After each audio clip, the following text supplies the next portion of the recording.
The town of Red Hollow had a way of eating people alive before they even knew they were bleeding. Harlan Voss knew this better than anyone, and he used it the way a butcher uses a good knife, with precision and without regret. On the morning Eliza Marlowe stepped off the supply wagon and set one worn boot onto the main street, Harlan was already watching from the covered porch of the land office, a tin cup of coffee going cold in his hand.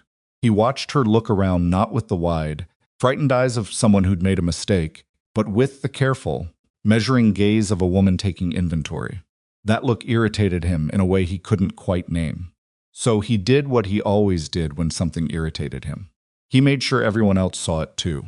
"Well, look at that," he said, loud enough to carry across the street to where 3 ranchers stood talking near the feed store. He didn't need to point. People followed his eyes automatically in Red Hollow. It was a habit the town had developed over 15 years of watching Harlan Voss decide what mattered and what didn't. Somebody's charity case just rolled in on the Henderson wagon. The laughter came immediately. It always did. Eliza heard it. She didn't flinch, but her fingers tightened around the handle of her bag, a small, involuntary movement that told anyone paying close attention that she'd heard things like this before, and that hearing them again still cost her something, no matter how many times it happened. If you've ever walked into a room where you weren't wanted and tried to pretend you didn't feel it, you already know exactly where Eliza Marlowe was standing that morning. Before we go any further into this story, if you're watching this for the first time and you want to know how this woman, this ordinary, underestimated woman, ended up changing everything about a town that tried to bury her before she'd even unpacked her bag, then subscribe to this channel right now and hit the notification bell so you don't miss a single part of what comes next. And do me a favor, drop a comment below and tell me what city or country you're watching from. I want to see how far this story travels. Now let's get back to Red Hollow.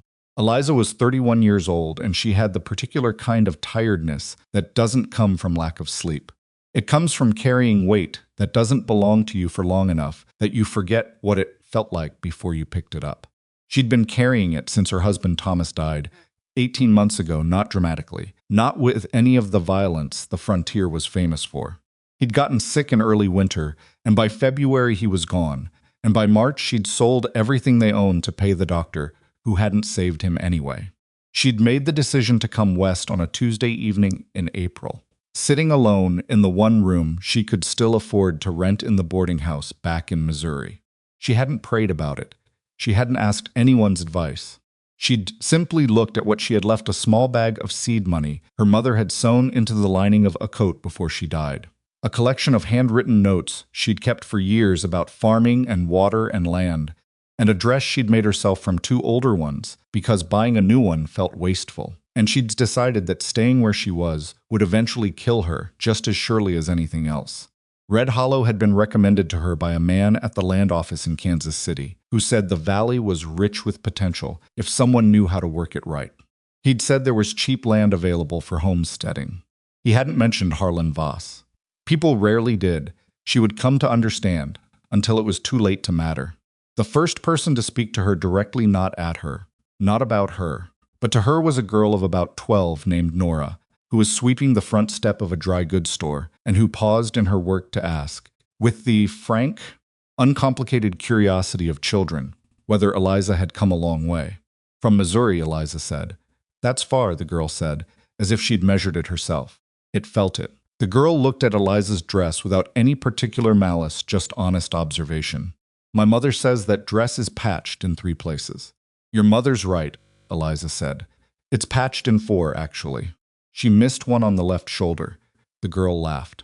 It was the first genuine sound Eliza had heard since the wagon pulled into town, and it helped a little. The land office was her next stop. She had an appointment, or what passed for one, which meant she'd written a letter 3 weeks ago and received no reply, which she'd decided to interpret as neither a yes nor a no.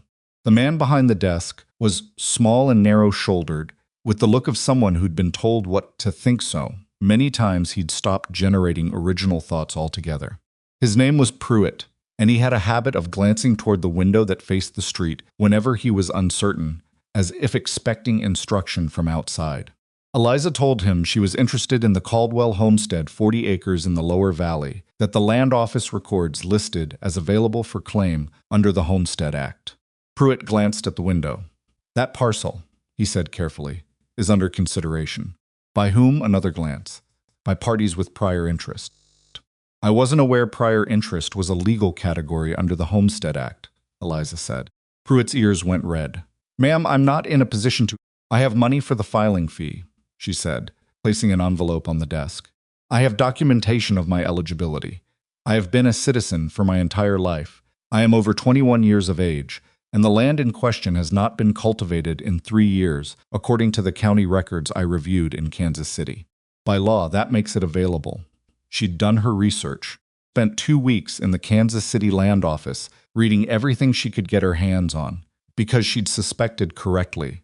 As it turned out, that she was going to need to know more than the people across the desk from her. Pruitt looked at the envelope. He looked at the window.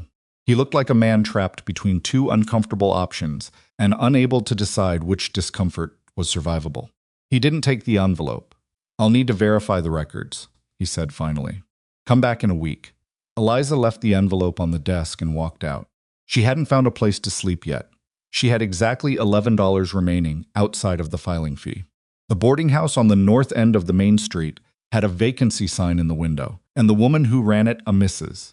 Aldridge, wide and watchful and not unkind, rented her a room the size of a generous closet for 50 cents a night and included breakfast, which was more than Eliza had expected.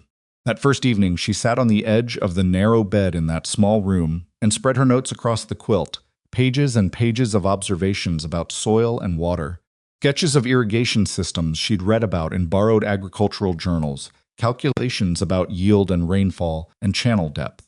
She'd been collecting them for 3 years, since long before Thomas died, back when the two of them used to talk about land and what they'd do with it someday, when they had some. The someday had come in a form neither of them had planned for. She went to sleep, thinking about the water table in the lower valley, and whether the old channel markers she'd read about in a survey from 1861 were still physically traceable. She did not think about Harlan Voss. Harlan Voss, however, was thinking about her. He found out about the land office visit within 2 hours of it happening. Pruitt had sent his assistant, a boy named Cy, with a folded note, because Pruitt was too frightened to send a verbal message, which meant he was at least smart enough to know that written things could be burned. Harlan read the note twice and then set it down on his desk with the particular deliberate calm of a man deciding not to be upset yet. He was 54 years old, and he'd built everything he had through a combination of early arrival, strategic patience, and a willingness to use legal mechanisms the way other men used fists precisely, repeatedly, and without apology.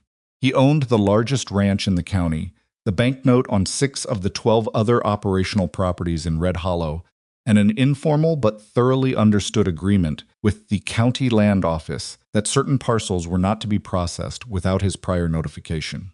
Caldwell Homestead was one of those parcels. He'd had his eye on it for 2 years. It sat directly adjacent to his eastern grazing range, and acquiring it would give him uninterrupted access to the lower valley water source.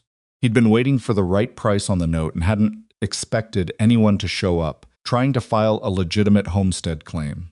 Certainly not a woman in a patched dress from Missouri. He went to see her the next morning, which was not something he would have done with a man. With a man, he'd have sent someone. But he had a particular theory about women who showed up alone in frontier towns with legal paperwork and not much else, that they could usually be discouraged by the right conversation delivered in the right tone. Politely frightened, he thought of it. A kindness almost. She was eating breakfast in the small dining room off the boarding house kitchen when he arrived. Mrs. Aldridge showed him in without enthusiasm. She didn't like Harlan, had never liked him, but she wasn't in a position to refuse him entry to her own dining room, and Eliza looked up from her oatmeal and looked at him with those same careful, measuring eyes he'd noticed the day before. "Miss Marlowe," he said, taking the chair across from her without being invited. "I'm Harlan Voss. I own the Voss Ranch, eastern end of the valley. I expect you've heard the name." "I haven't," she said. He paused. Most people who'd been in town more than 4 hours had heard his name. The fact that she said it so flatly, without any particular attempt to soften the statement, was either courage or ignorance, and he hadn't yet determined which. "I wanted to introduce myself and welcome you to Red Hollow," he said, "and to mention, in the spirit of neighborly honesty, that the parcel you're looking to file on has some complications you may not be aware of." "What kind of complications?" "Water rights, primarily. The Lower Valley Channel, the one that makes that land viable, runs through an easement I hold. Without my agreement, that land can't be farmed effectively. I'd hate for you to spend money on a filing fee for something that won't work out." Eliza looked at him for a moment. She picked up her spoon and took another bite of oatmeal. "I'd like to see documentation of that easement," she said. He smiled. "Of course. I'll have my attorney send it over." "When?" "Within the week." "Then I'll wait," she said, "before I make any decisions." He'd expected a faster capitulation. The measured response, not frightened, not aggressive, just procedural, made him revise his assessment of her slightly. "Not a lot, but slightly. Very wise," he said, and stood. "Enjoy your breakfast, Miss Marlowe. Red Hollow can be a fine place for the right kind of person." She looked up at him. "I'm sure it can," she said. He left. In the kitchen doorway, Mrs. Aldridge, who had been listening without apology, met his eyes with the expression of someone who'd just watched something she found quietly satisfying. There was, as it turned out, no documentation of any water easement. There was also no attorney, or rather, there was one, a man named Galt, who operated out of a back office in the bank building, and who worked for Harlan the way Pruitt worked for him, which was to say entirely and with complete deniability. Galt was good at producing the appearance of documents, without producing the documents themselves, and he had a talent for delays that looked legitimate from the outside. Eliza had been in Red Hollow for 4 days when she walked into the county recorder's office, a different office from the land office, staffed by a different clerk, an older woman named Birch, who had held the position for 11 years, and who had a deep personal investment in keeping accurate records, because it was, she often said, the only honest thing left in the county, and asked to see the registered easements for the Lower Valley section adjacent to the Caldwell homestead. There were none. Birch pulled every register going back to 1858. She pulled the survey maps. She pulled the water rights filings. There was no registered easement in Harlan Voss's name, or in any other name, affecting the Lower Valley Channel adjacent to the Caldwell property. "Are you certain?" Eliza asked. Birch looked at her over the top of her spectacles, with the expression of someone who didn't dignify questions about their professional competence. "Young woman," she said, "I have maintained these records for 11 years. I am certain." Eliza thanked her and went directly to the land office and placed the filing fee envelope on Pruitt's desk again. "I'd like to file today," she said. Pruitt looked at the window. "Mr. Voss," he started. "Has no registered easement on that property," Eliza said. "I've checked with the county recorder. If you decline to process a valid homestead filing, I'll need to understand your legal basis for that refusal, and I'll need it in writing." Pruitt's ears went red again. He took the envelope. The filing was registered that afternoon. By evening, every person in Red Hollow who worked for Harlan Voss, or owed him money, which was most of them, knew about it.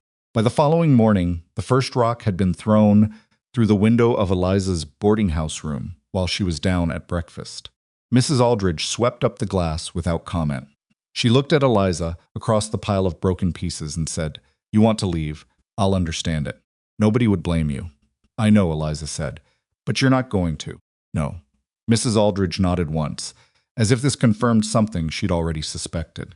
She handed Eliza the broom and went back to the kitchen to start the lunch bread, and Eliza swept up the rest of the glass herself, and neither of them said anything more about it. She met Caleb Thorn on her 6th day in Red Hollow in the early afternoon, in the middle of the street outside the feed store. She was carrying a roll of survey maps she'd borrowed from Birch's office, too many to hold comfortably, and one of them got away from her in a gust of wind and rolled under the legs of a horse tied to the post outside the feed store. And she went after it, and the horse, a big gray animal with an unpredictable disposition, shifted its weight and caught her shoulder with its flank and sent her sideways into the water trough. She came up soaking. The map was still under the horse. A hand appeared in her peripheral vision, not urgent, not theatrical, just there, extended, waiting. She took it and let herself be pulled upright. The man attached to it was somewhere around 40, lean in the way of men who work too hard and sleep too little, with sun-cracked skin and the look of someone who'd been watching the world disappoint him for long enough that it no longer surprised him. He retrieved her map from under the horse. The animal moved aside for him, without any particular drama, the way horses sometimes do for people they've decided to trust, and handed it to her. "Survey maps," he said, looking at the roll. "Not a question." "Lower Valley section," she said, wringing water from her sleeve. She was mortified, but she wasn't going to show it any more than she already had. "I'm trying to understand the old channel system." He was quiet for a moment. Then he said, "You're the woman who filed on the Caldwell place." "I am." He looked at her not the way most of the men in Red Hollow looked at her, which was with some combination of pity and contempt, but with something closer to assessment. Like he was trying to figure out what kind of problem she was, and whether it was the interesting kind. "You know what you've done," he said, filing that claim. "I have a general idea," she said. "Harlan Voss doesn't let things go. I'm aware." He nodded slowly. Then he said something she hadn't expected from anyone in this town. "The channel system you're looking at, there's a section of it that's still intact. Underground, mostly. East Fork, about 2 miles below where the maps say it should be. Survey from 61 missed it." She stared at him. "How do you know that?" "Because I tried to file on that parcel myself," he said. 18 months ago, before I understood what Voss was willing to do to protect his interests in the valley. He said it without bitterness, just information, cataloged and set aside. "I'm Caleb Thorn. I run the Thorn Ranch, Northern Edge." "Eliza Marlowe." "I know," he said.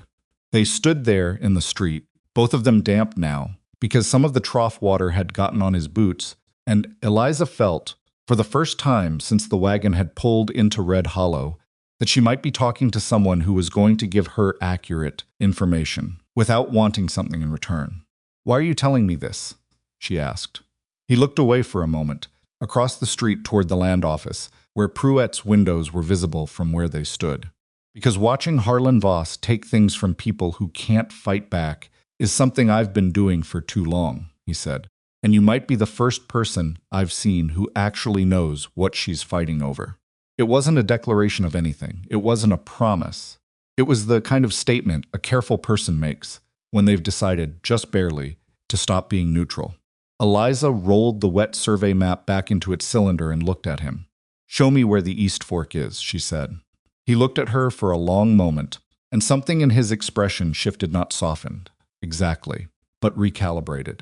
Like he'd expected hesitation and was recalculating in its absence. "Tomorrow morning," he said. "First light. Bring your notes." He walked back into the feed store. Eliza stood in the street with her wet clothes and her roll of maps, and felt the particular precarious feeling of standing at the beginning of something. She couldn't entirely see the shape of, yet something that was either going to work or wasn't, and that she was going to pursue anyway, because the alternative was to be the person everyone in this town had already decided she was. She wasn't willing to be that person. Not yet. Not without a fight. The East Fork of the old channel system was exactly where Caleb said it would be, and finding it felt less like a discovery than like confirming something. Eliza had already half known from the survey maps a suspicion that had been sitting in the back of her mind since she'd first traced the valley's topography with her finger in the Kansas City land office 3 weeks ago. They left at first light, Caleb on his gray horse, and Eliza on a borrowed mare from Mrs.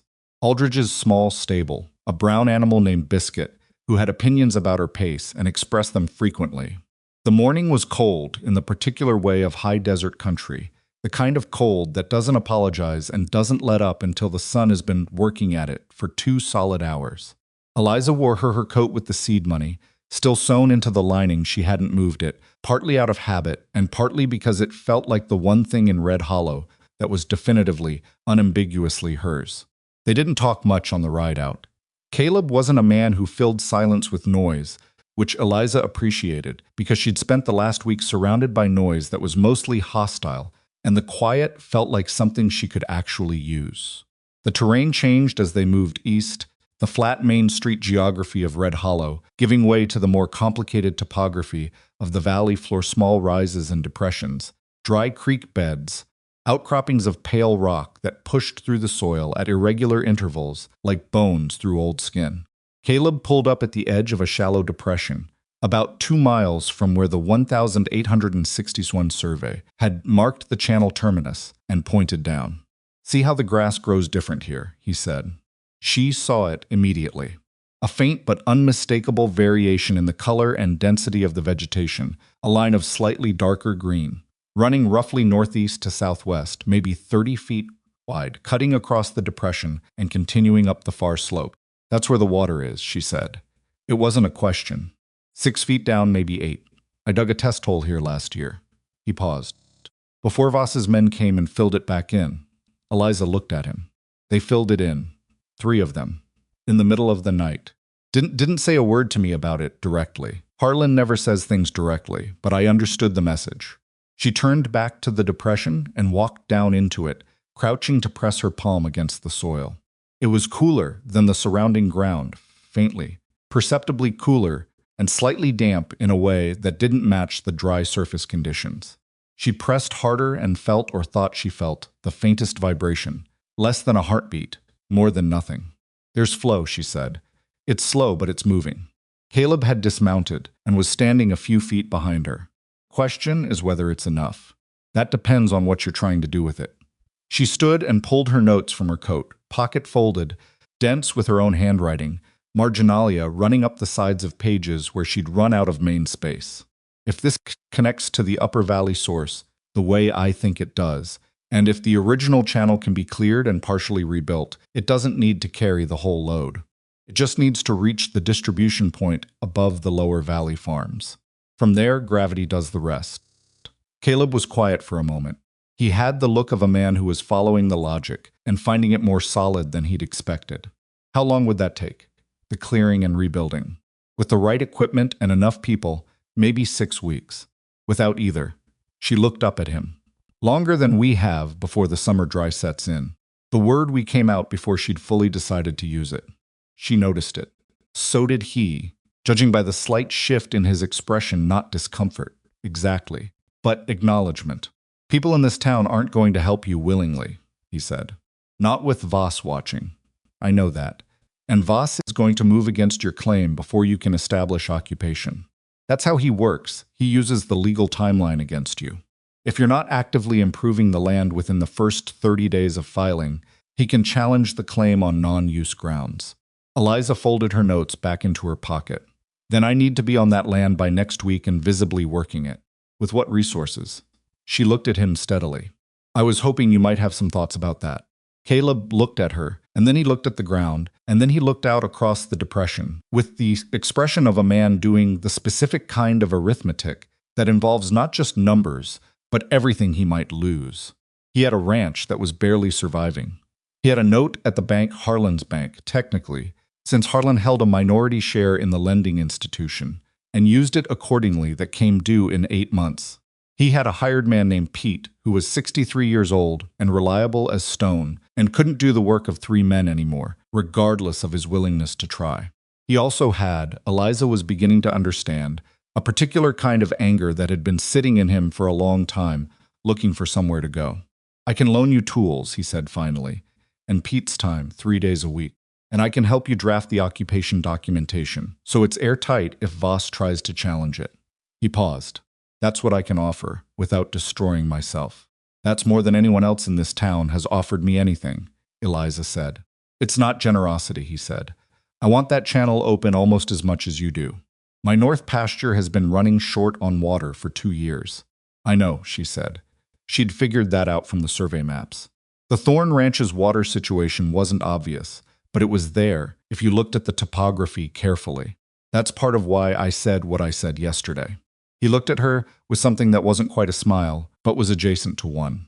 "You said, 'Show me where the East Fork is.'" "Yes. That's not an invitation for partnership." "No," she agreed. But it was an opening. He was quiet again. Out in the depression, a hawk crossed overhead, riding a thermal, unhurried. Red Hollow was visible in the distance as a smudge of structures against the pale valley floor. "All right," Caleb said. "Let's go look at the Caldwell property." Caldwell property was 40 acres of land that had been abandoned for 3 years and looked every day of it. The main structure, a 2-room house built from rough timber, had a collapsed corner where the foundation had shifted and the roof had followed, and the small barn beside it had lost most of its south wall to weather and probably one determined winter. Fencing was down in 3 sections. The old kitchen garden was indistinguishable from the surrounding scrub. The well still worked, which was something. Eliza walked through the house first, alone, while Caleb checked the barn and the fencing. She moved slowly through the 2 rooms, not with sentiment, but with assessment, looking at what could be salvaged, and what would need to come down, and what was simply a matter of labor rather than resources. The walls were solid. The fireplace was intact. The floor had heaved in one corner where moisture had gotten under it, but the rest was sound enough. She stood in what had been the kitchen and looked out through the window. Opening the glass was long gone at the view across the lower valley. The land sloped gently down from the house toward the depression where the East Fork ran, and from this angle she could see more clearly the way the terrain channeled toward the old distribution point she had identified from the maps. She'd been right. She was certain of it now, standing here looking at it. The channel system, if cleared and partially rebuilt, would reach the lower valley farms. It would reach the Caldwell property. It would change the water situation for a dozen properties in the valley and undercut Harlan Voss's primary leverage over half the ranchers in Red Hollow. That was why he wanted this land. Not for grazing. Not for any of the reasons he'd implied. He wanted it because it sat directly over the critical section of the channel system, and as long as he controlled this parcel, he controlled access to the water, and as long as he controlled the water, he controlled the valley. She heard Caleb come back into the house. "Barn's salvageable," he said from the doorway. "Fencing needs work, but the posts are mostly still solid. Somebody built this place to last, and then just walked away from it." "Caleb," she said, still looking out the window. "Harlan Voss doesn't want this land for grazing." Pause. "I know. He wants the channel access. This property sits directly over the section that controls flow to the lower valley. If I can prove that the channel system is functional, and that this land is the key to restoring it, that changes the legal argument completely. It's not just a homestead claim anymore. It becomes a water rights case." She heard him shift his weight in the doorway. "That's federal jurisdiction." "Yes, which means it goes above the county level." He was following it now. Above Pruitt, above Galt, above Harlan's reach. That's the idea. Another silence. Longer this time. "Eliza," he said, "if you make this a federal case, Harlan won't just try to delay you legally. He'll move faster on everything else. The banknote harassment, the social pressure, the other things he does." She turned from the window. "What other things?" Caleb looked at her with the expression of someone deciding how much to say. "There's a family on the southern edge of the valley. The Garfields. Had 80 acres, good land, water access. 3 years ago, they filed against Harlan on a boundary dispute. Minor thing, really. 6 months later, their barn burned down. Never proved it was arson, never proved it wasn't." He paused. "They sold to Harlan the following spring for a third of what the land was worth." Eliza held his gaze. "I don't have a barn yet." "No," he said. "You don't." The air between them settled into something complicated, not fear, exactly, on either side, but a shared, honest recognition of what they were discussing. Caleb had told her that story because she needed to know it, not to frighten her out of anything. She understood that. "Thank you for telling me," she said. "Don't thank me. Just know what you're walking into." "I do," she said. And then because it was true, and because she thought he deserved to hear it, "I knew when I filed. I'm not here by accident, Caleb. I'm here because this is where the fight is." He looked at her for a long moment. Outside, the wind moved through the broken barn wall and made a low sound, almost like breathing. "Then let's get you moved in," he said. She moved onto the Caldwell property 4 days later, which was day 10 of her claim filing and well within the 30-day occupation window. She moved in with a bedroll, a cast-iron skillet, a crate of provisions from Mrs. Aldridge's pantry sold to her at cost, with no comment but with the kind of deliberate efficiency that amounted to a form of solidarity, and her notes, which she kept in a waterproof case she'd made herself from oilcloth, and which she treated with more care than anything else she owned.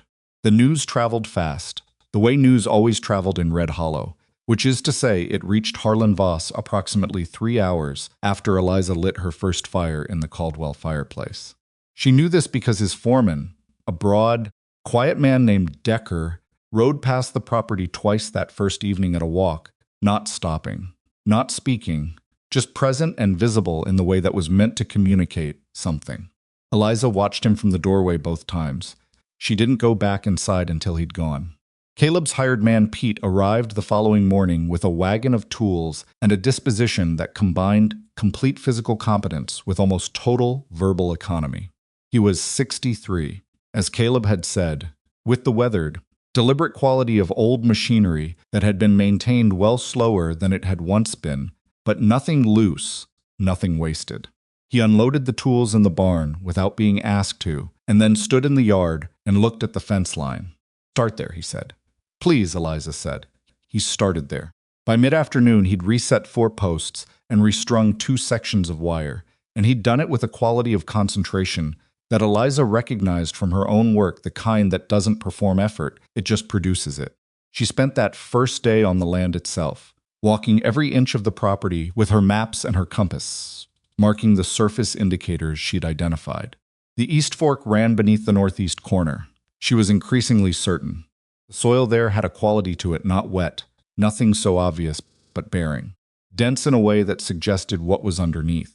She was crouching over one of these spots, pressing a stick into the earth to test resistance at different depths, when she heard horses on the road and looked up to see 3 riders she didn't recognize, moving at a pace that wasn't social. They stopped at the property line.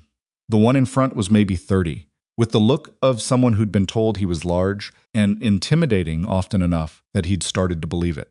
He didn't dismount. "You're on Voss land," he said. Eliza straightened up. "I'm on Caldwell land, filed under the Homestead Act, registered at the county land office. I have a copy of the filing if you need to see it. What I need," he said, "is for you to understand that things happen to people out here. Accidents. You're alone on this property." "I'm aware of my situation," she said. He stared at her for a moment, apparently expecting a different kind of response, something with more fear in it, she supposed. "Mr. Voss would like to discuss a settlement," he said, shifting approach. "He's prepared to offer you $200 for your claim. That's a fair price for 10 days of paperwork. $200. Her filing fee had been $14. Her total resources were $11 plus the seed money in her coat. $200 was a significant amount of money to someone in her position, and everyone involved knew it. "Tell Mr. Voss I'm not interested in a settlement," she said. "Tell him I'm interested in clean water access for the Lower Valley farms and documentation of his claimed easement, which I note has not yet been provided." The writer's expression went through a brief, unhappy recalibration. "Ma'am, tell him," she said. There was a silence. Pete, who had paused in his fence work at the first sound of the horses, was standing at the barn wall with a wire tool in his hand and the particular stillness of someone who has been in situations like this before and knows exactly when to be very, very visible without doing anything that could be called threatening. The 3 riders left. Pete went back to the fence. He didn't say anything. Eliza went back to her test holes. Her hands weren't steady for about 20 minutes afterward, which she noticed and allowed, and didn't apologize for. Caleb came that evening with more provisions and stayed long enough to go over the documentation strategy she'd been developing. They sat to the makeshift table she'd constructed from salvaged lumber and spread her notes across it. And he looked at her plan with the careful attention of someone who'd spent years dealing with legal challenges to land claims and who understood the terrain as well as he understood any actual terrain. Plan was this.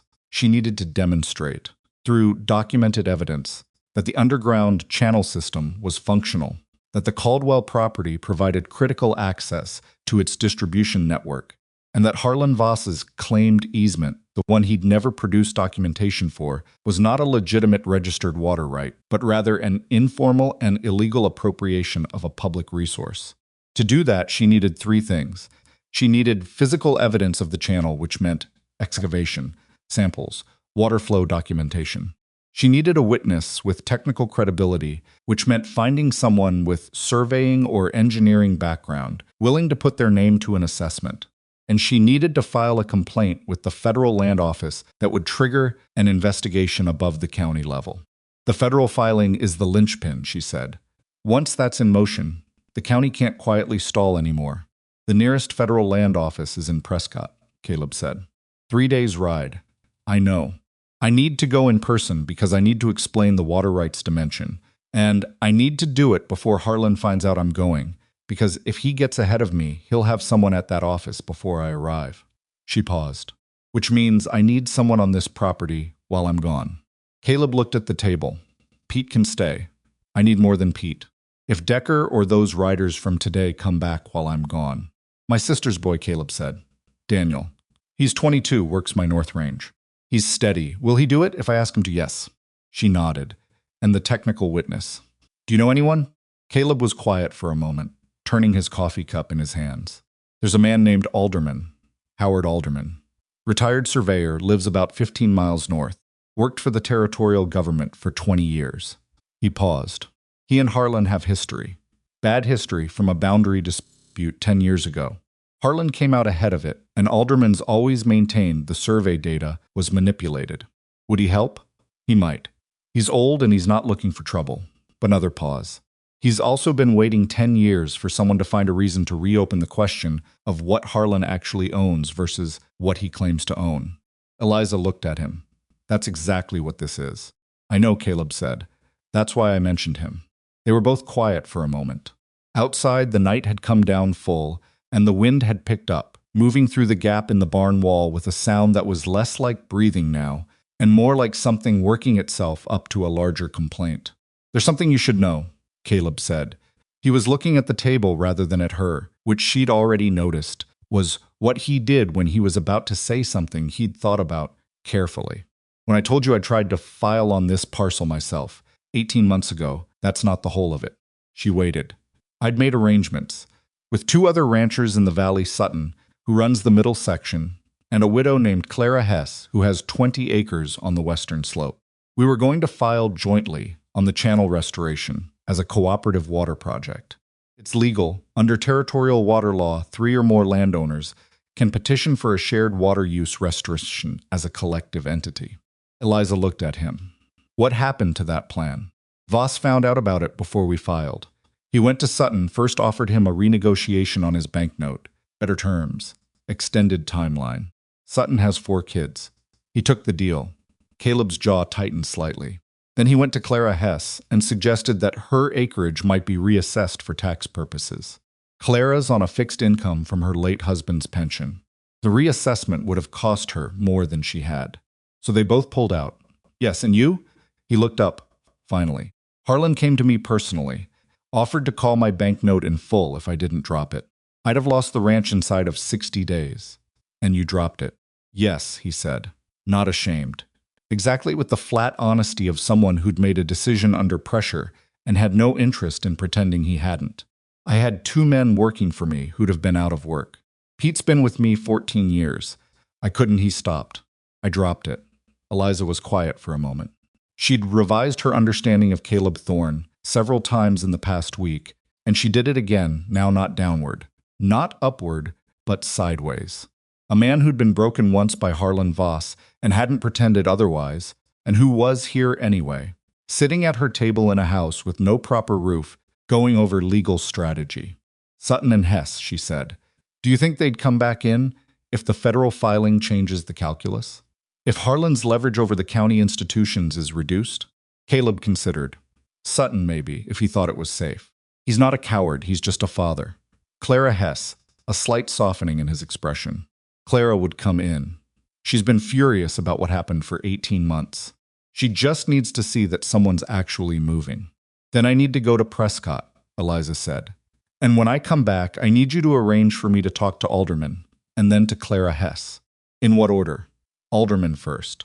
I need the technical documentation before I can make a compelling argument to anyone else. Caleb nodded. He drank the last of his coffee. When are you leaving? Day after tomorrow. I need 1 more day on the land to complete my surface survey. He stood, folding the papers back toward her. He had the careful movement of someone who'd learned not to touch other people's things without being invited, and she noticed it the way she noticed most things about him, cataloged, understood, not yet certain what it added up to. Eliza, he said. He stopped. What? He seemed to decide something. When you were at the county recorder's office with Birch, did she show you the original 1,847 land grant documents? The ones that predate all the current registrations? She showed me what she had from 1,858 onward. The 1,847 grants are stored separately in the basement archive. Birch knows they're there, but the county judge controls access to them. He paused. I've always believed those grants include water use provisions that Harlan's chain of title doesn't account for. Provisions that would, if they said what I think they say, make his entire water rights claim fraudulent from the beginning. The fire popped in the fireplace. Outside, a branch, probably knocked against the wall of the house. How do I get access to those documents? Eliza asked. You'd need the judge's authorization, or a federal order compelling disclosure. He looked at her. Which is one more reason the Prescott filing matters. One more reason, she agreed. He moved toward the door. At the threshold, he stopped one more time, and she waited, because she'd already learned that Caleb Thorn's hesitations were almost always worth waiting out. Be careful on the road to Prescott, he said. Don't take the main route through Tillman Pass. There's a cutoff through the canyon on the south side that adds 2 hours, but keeps you off the main road. You think Harlan would have someone on the main road. I think Harlan is very good at knowing when someone is about to do something that threatens him, Caleb said. And I think you going to the federal land office in Prescott would qualify. She looked at him across the small, fire-lit space of the broken house. She was turning into something livable through sheer force of daily work. Thank you, Caleb. He nodded once and went out into the dark. Eliza sat alone at the table for a while after he left, not going over the papers, she knew them well enough, but simply sitting with the particular quality of quiet that had settled into the house as it had started to become hers. The fire, the uneven floor, the wind in the gap, the 40 acres of land outside in the dark with water running 6 feet under the northeast corner.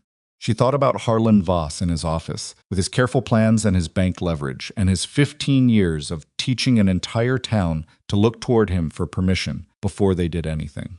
She thought about the 1,847 documents in the basement archive. She thought about Sutton with his 4 kids and Clara Hess with her fixed pension, both of them sitting on their properties in the dark. Maybe, with the same quality of furious stillness she'd been carrying in herself for 18 months. Then she spread her notes one more time across the table and started drafting the federal complaint that she would carry to Prescott in 2 days. And she worked at it until the fire burned down to coals, and the wind outside had made its peace with the night. And when she finally stopped, it was because the draft was good, not because she was tired, though she was both. She folded the papers into the oilcloth case and set it beside the bedroll, and lay down and did not sleep immediately, because there was too much in motion to fall away from cleanly.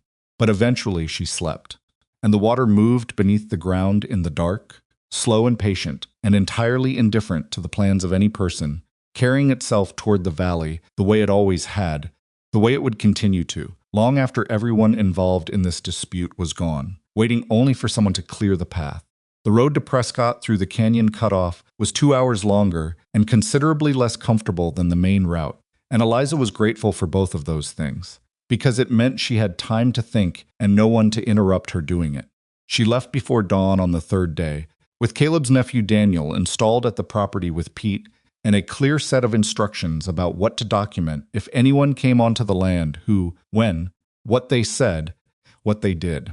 Daniel was 22 and earnest, in the way of young men who haven't yet been taught that earnestness is something to be embarrassed about, and he'd written everything down in the small notebook she'd given him with a gravity that made her feel, briefly, that things might actually be manageable.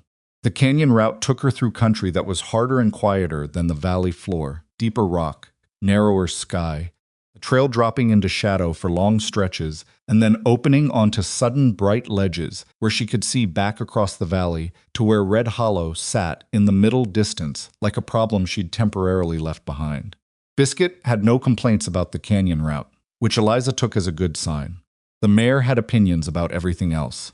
She reached Prescott by late afternoon of the 2nd day, having camped one night in the canyon at a spot Caleb had described to her with the specific, practical detail of someone who'd used it himself.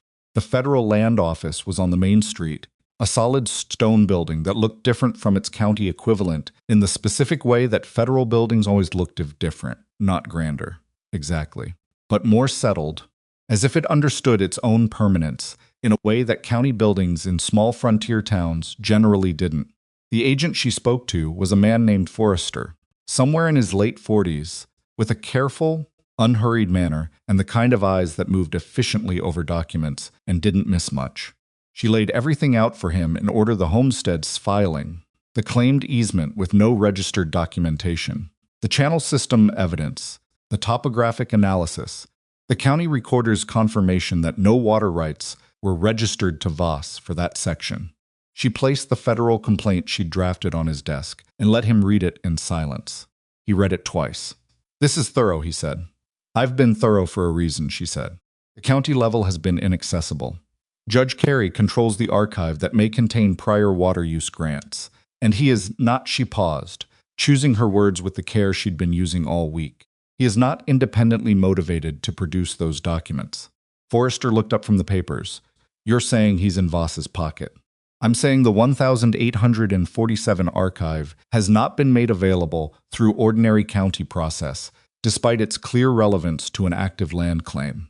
I'm asking the federal office to compel disclosure." He was quiet for a moment, looking at the complaint.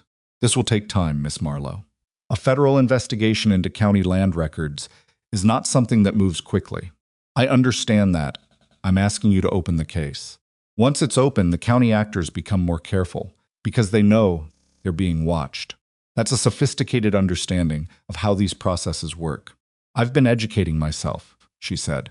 He looked at her for another moment, not unkindly, but with the assessing quality of someone trying to determine whether the person across the desk was going to collapse or hold. She held his gaze without effort, because she was too tired for anything else. "I'll file this today," he said. "The case will be assigned to our regional investigator within 2 weeks. You'll receive written notification at the address on your filing." "I need one more thing," she said. "A letter, on federal letterhead, confirming that an active investigation has been opened into water rights documentation in the Lower Valley section of Red Hollow County. I need to be able to show that letter to people." He studied her. "To what end?" "To demonstrate that the legal situation has changed," she said. "There are people in Red Hollow who would act differently if they understood that the county mechanisms are no longer the only mechanisms available." Forrester considered this for a long moment. Then he pulled a sheet of letterhead toward him and uncapped his pen. "I'll have it ready for you in the morning," he said. "Come back at 8. She thanked him and went to find a room for the night. She was back on the canyon road by 8:15 the following morning. Forrester's letter folded inside the oilcloth case with her other documents. The return trip felt different from the outward journey, not easier, exactly, but more directed. She knew what she was coming back to, and she knew what she was carrying, and the combination of those two things produced a particular quality of forward momentum that was different from hope and more useful. She made it back to the Caldwell property in the late afternoon of the second return day to find Pete rebuilding the south wall of the barn, and Daniel sitting on the porch, steps writing in his notebook with the concentrated expression of someone who'd had an eventful time. "Decker came," Daniel said before she'd fully dismounted. "Yesterday morning. Came with 2 other men. Walked the property line, didn't cross it, and took measurements. Wrote things in a book." Eliza unsaddled Biscuit herself, a habit she'd never been able to break regardless of who was available to help. "Just measurements?" And Decker left a message. "Said to tell you that Mr. Voss has engaged an attorney to file a counterclaim on the homestead based on disputed survey boundaries. Said the filing would be made by end of the week in county court. She processed this while she worked the saddle free." "When did he say that?" "Yesterday. Which means the filing could already be in." She finished. "First thing tomorrow. I need to see Birch." Pete's voice came from inside the barn without his face appearing. "Caleb was here too this morning. Said to tell you Alderman will see you. Day after tomorrow if you're back." She was back. She'd arrived a day ahead of schedule because she'd pushed the return pace harder than was entirely comfortable for either her or Biscuit. "Good," she called back. She went inside and built a fire and ate cold provisions and went over her notes again. Not because anything had changed in them, but because going over them was how she thought, and she had a great deal to think about. The counterclaim on survey boundaries was a move she'd anticipated but hoped would come later. Harlan was accelerating his timeline. which meant he was more concerned than he'd let show. That was information. Scared opponents made different decisions than confident ones, sometimes worse decisions, sometimes just faster ones, and in either case, acceleration meant she was doing something right. The county recorder's office, the next morning, confirmed it. Birch pulled the new filings without being asked and spread them on the counter with the expression of a woman who disapproved of what she was looking at but wasn't going to pretend it wasn't there. Filed yesterday afternoon, Birch said. Galt's name on the paperwork. The counterclaim argues that the original 1,861 survey that established the Caldwell property boundaries was based on erroneous benchmarks, and that the actual parcel, as surveyed, falls partially within the Voss Eastern Range easement. The easement that doesn't exist in any registered document, Eliza said. Correct. Birch's expression didn't change. They're arguing it exists as a matter of historical use and custom, not formal registration. Under territorial property law, that argument has some limited legal traction if they can produce witnesses to the historical use. They can produce witnesses, Eliza said. Harlan has enough people in this county who owe him enough that he can produce witnesses to almost anything. Yes, Birch said. He can. They looked at each other across the counter with the specific shared understanding of two women who knew exactly how these things worked and had limited patience for pretending otherwise. Eliza put Forrester's letter on the counter. Birch read it. Something in her posture changed slightly, a fractional realignment that Eliza had learned to read in people over the past 2 weeks, as the adjustment that happened when something they'd been holding closed had reason to open a little. A federal investigation, Birch said. Active as of 3 days ago. Birch refolded the letter with the careful hands of someone who understood the weight of documents. The judge is going to hear about this before noon, she said. I expect so, Eliza said. Can I ask you something directly? Birch looked at her. You can. The 1,847 archive. Judge Carey controls access. If the federal investigator requests those documents, is there any mechanism by which they could be altered, or items removed, before the federal review? The silence that followed was the kind that contains a great deal of information in its specific quality and duration. Birch set the letter down on the counter. That would be obstruction of a federal process, Birch said carefully. Yes, Eliza said it would. I'm asking whether you think it's a risk. Another silence. I think, Birch said slowly, that the integrity of public records is something I take more seriously than anyone else in this building. And I think that if I were in possession of information suggesting that documents in a county archive were at risk of being tampered with, I would have a professional obligation to ensure the existence of independent verified copies. Eliza looked at her. Can you do that? I've already done it, Birch said. 3 years ago. When the Garfield boundary dispute was going on, I made complete copies of the relevant archive sections because I was concerned then. I've maintained those copies in a private location ever since. She met Eliza's eyes. There are water use grant provisions in those 1,847 documents that Harlan Voss has never wanted anyone to look at too closely. For a moment, the land office, its worn counter, its crowded shelves, its smell of dust and paper and ink felt very still. You've had this for 3 years, Eliza said. I've had documents, Birch said. Copies of documents. I'm a county recorder, not a lawyer. I didn't have standing or mechanism to act on them. She looked at Eliza steadily. You with a federal investigation open and a water rights claim active might. Eliza held her gaze. I'd like to see them. Come to my house this evening, Birch said, after office hours. She gathered the papers back into their files with the efficient, unhurried motions of a woman who had been doing this for 11 years and intended to do it correctly. And Miss Marlowe, don't tell anyone you're coming. Birch's house was small and meticulously ordered in a way that reflected its owner, everything in a place it belonged. Nothing decorative that wasn't also useful.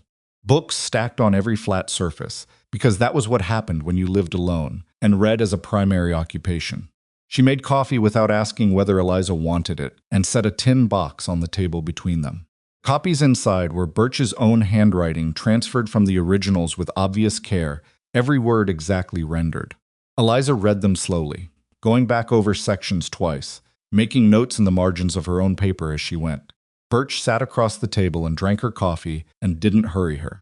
The 1,847 territorial land grant for the Red Hollow Valley section contained, in its third and fourth provisions, language that was both clear and, once you understood the survey geography, devastating to Harlan Voss's position.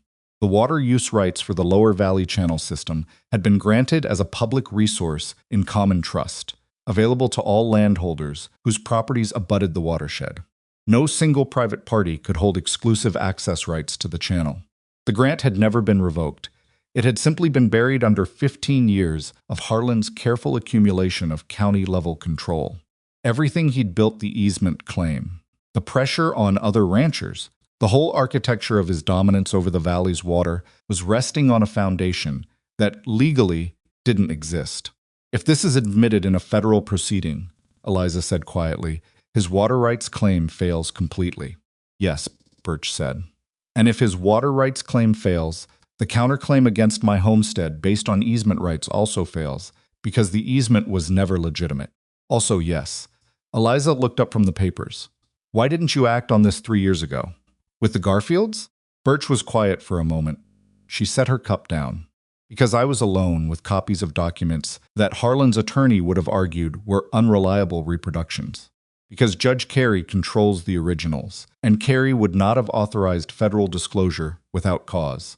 Because the Garfields were frightened and didn't have the standing to push it. And without their active involvement, there was no case to attach the documents to.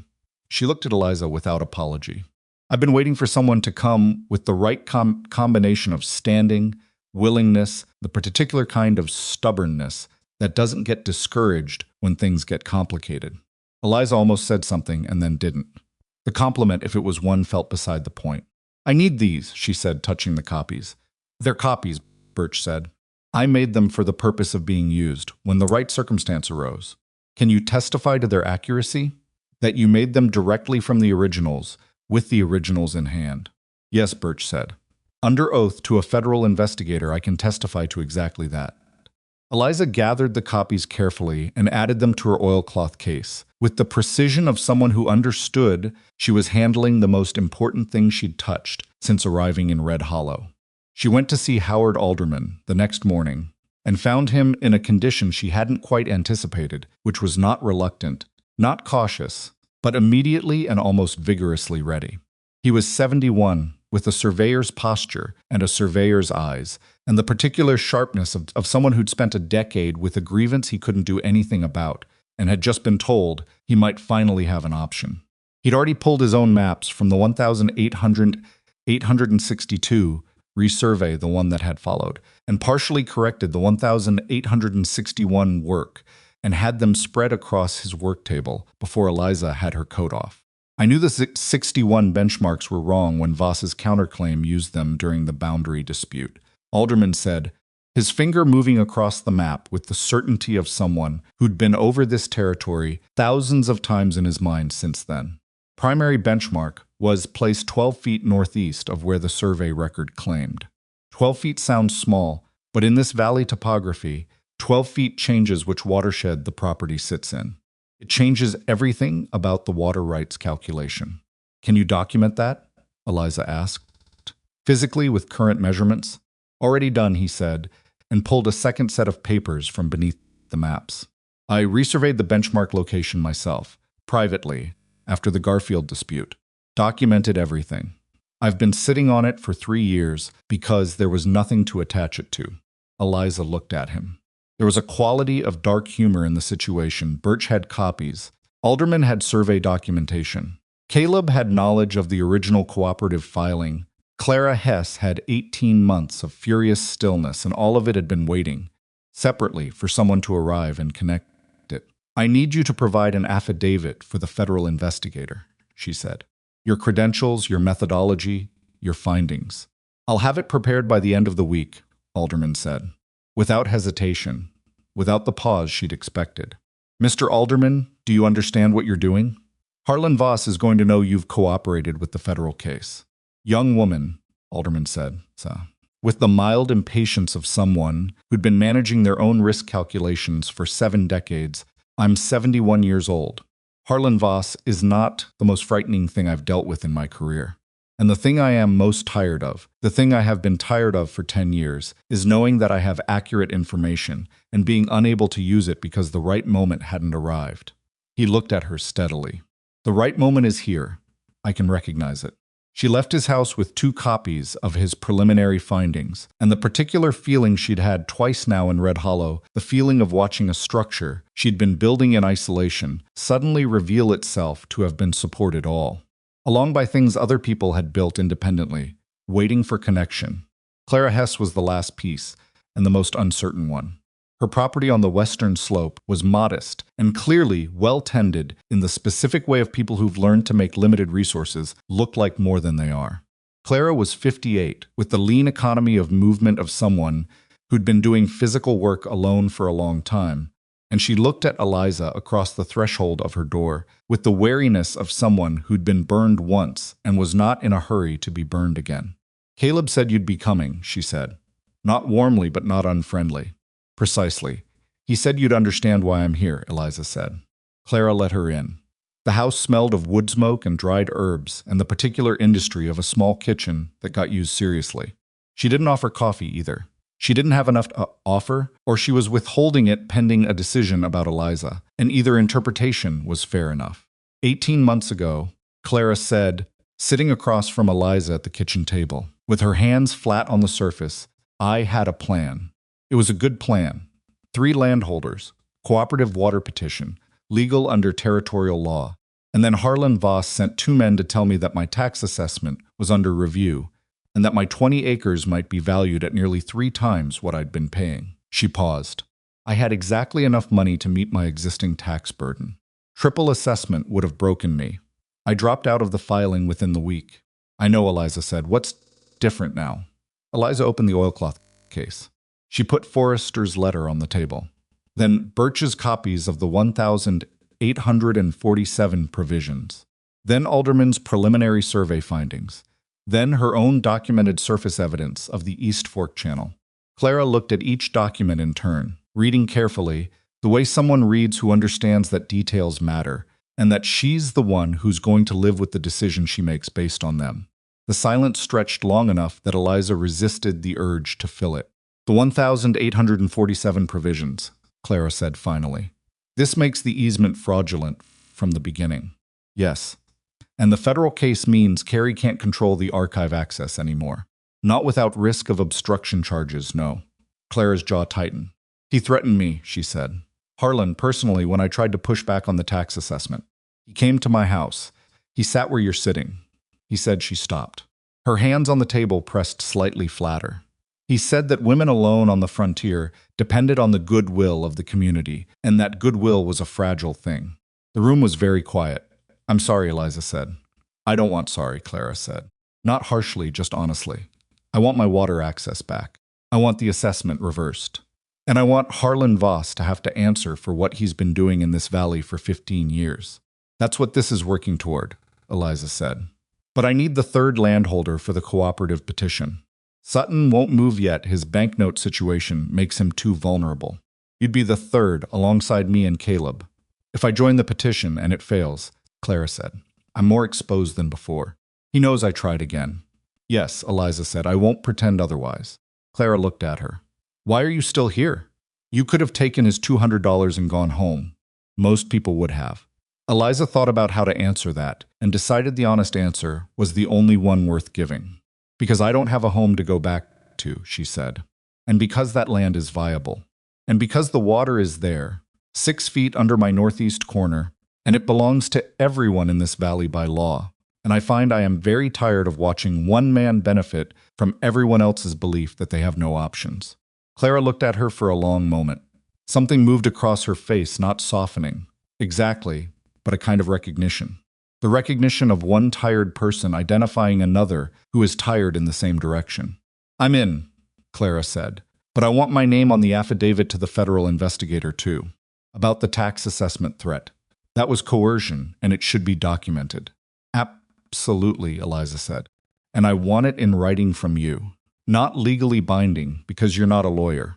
I understand that, but in writing, that if Harlan moves against my property while this case is active, You will immediately report it to the federal office as related interference. Done, Eliza said. Clara finally moved her hands off the table and stood. She put the coffee pot on. Caleb also asked me to tell you something, she said, her back to Eliza as she worked at the stove. He said to tell you that Galt filed a motion in county court this morning to accelerate the counterclaim hearing. Judge Carey has scheduled it for 12 days from now.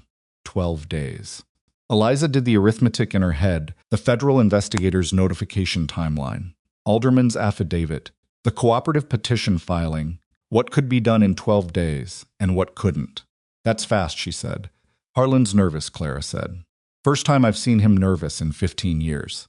She turned with 2 cups of coffee, and there was something in her expression that was, for the first time since Eliza had arrived at her door, uncomplicated. That means you're doing something right. Caleb was waiting at the Caldwell property when Eliza got back, sitting on the porch steps in the fading afternoon, looking out at the northeast corner of the property, with the particular focused expression she was beginning to recognize as his thinking face. She told him everything Birch. Alderman, Clara, the 12-day deadline. He listened without interrupting, which was one of the things she'd come to depend on in him, without quite noticing when she'd started. 12 days, he said when she'd finished. Can we get the cooperative petition filed and Alderman's affidavit submitted in that time? Yes. The petition filing is straightforward. Birch can process it same day. Alderman already has his documentation mostly prepared. He paused. The problem is the county court hearing. Even with the federal case active, Carey can still rule on the counterclaim at the county level.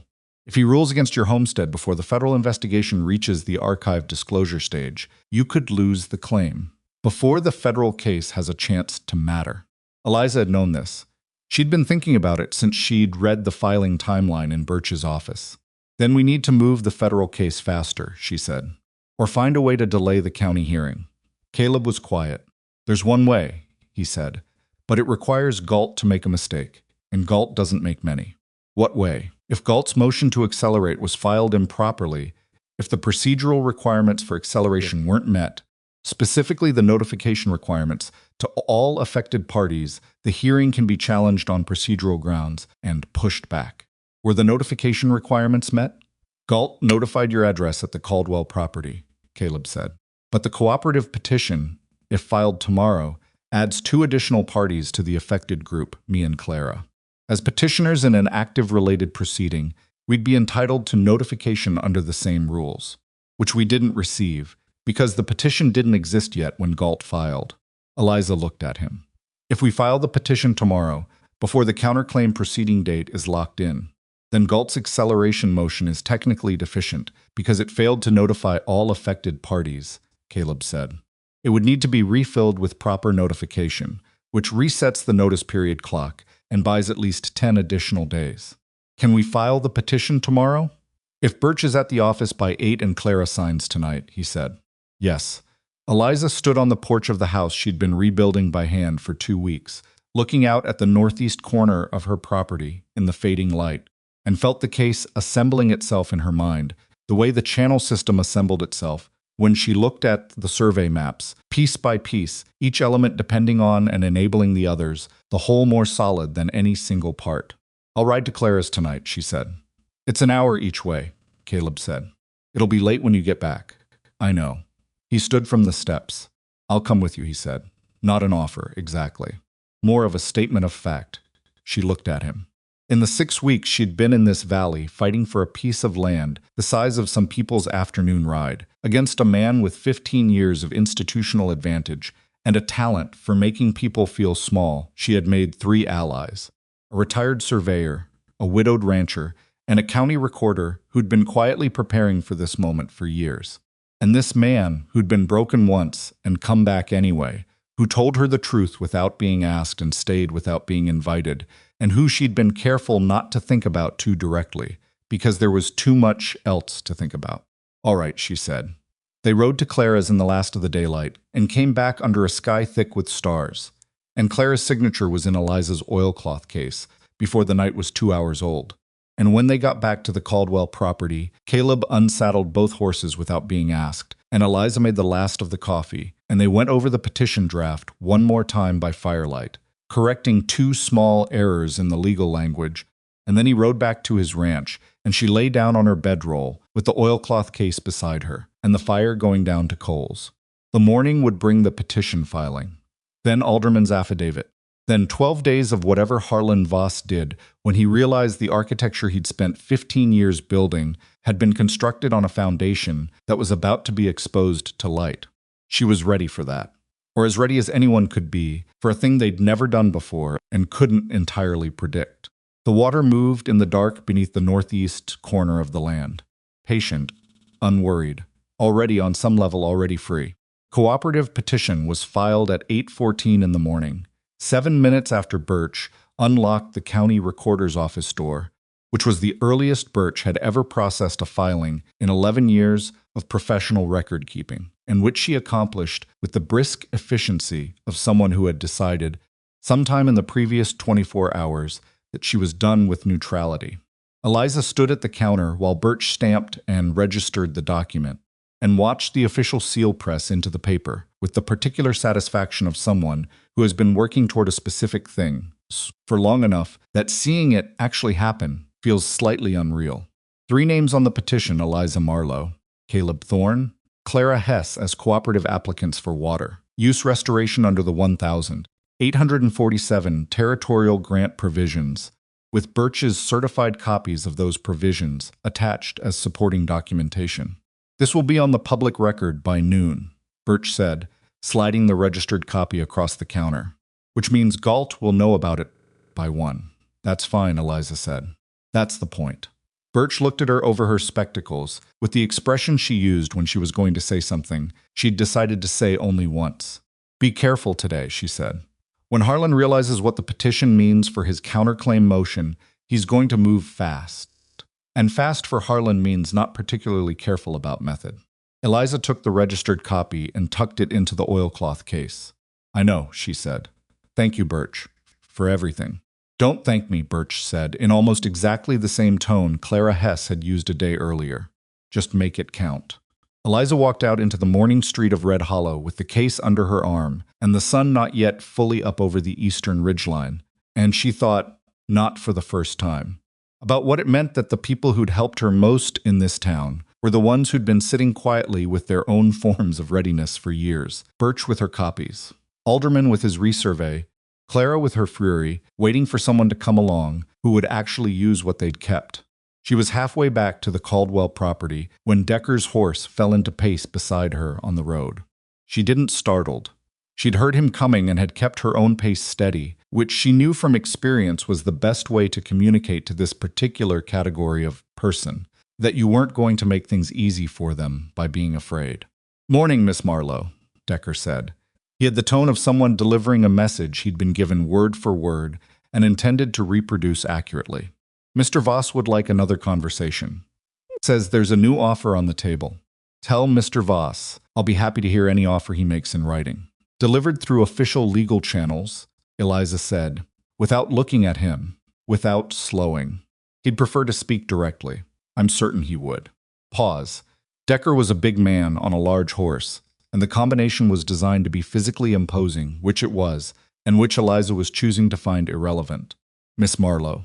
What you filed this morning, Mr. Voss is prepared to be generous, if this is resolved before it goes further. $500 in clear title to the Caldwell property, no counterclaim, clean break. She stopped walking, not because the offer wasn't significant. $500 was significant, and she wasn't going to pretend to herself that it wasn't, but because stopping was the appropriate response to something that required a deliberate answer rather than a moving one. She turned and looked at Decker directly for the first time in the conversation. Tell Mr. Voss the filing this morning isn't something that can be withdrawn without the consent of all 3 petitioners, she said, and that I am not in a position to speak for the other 2.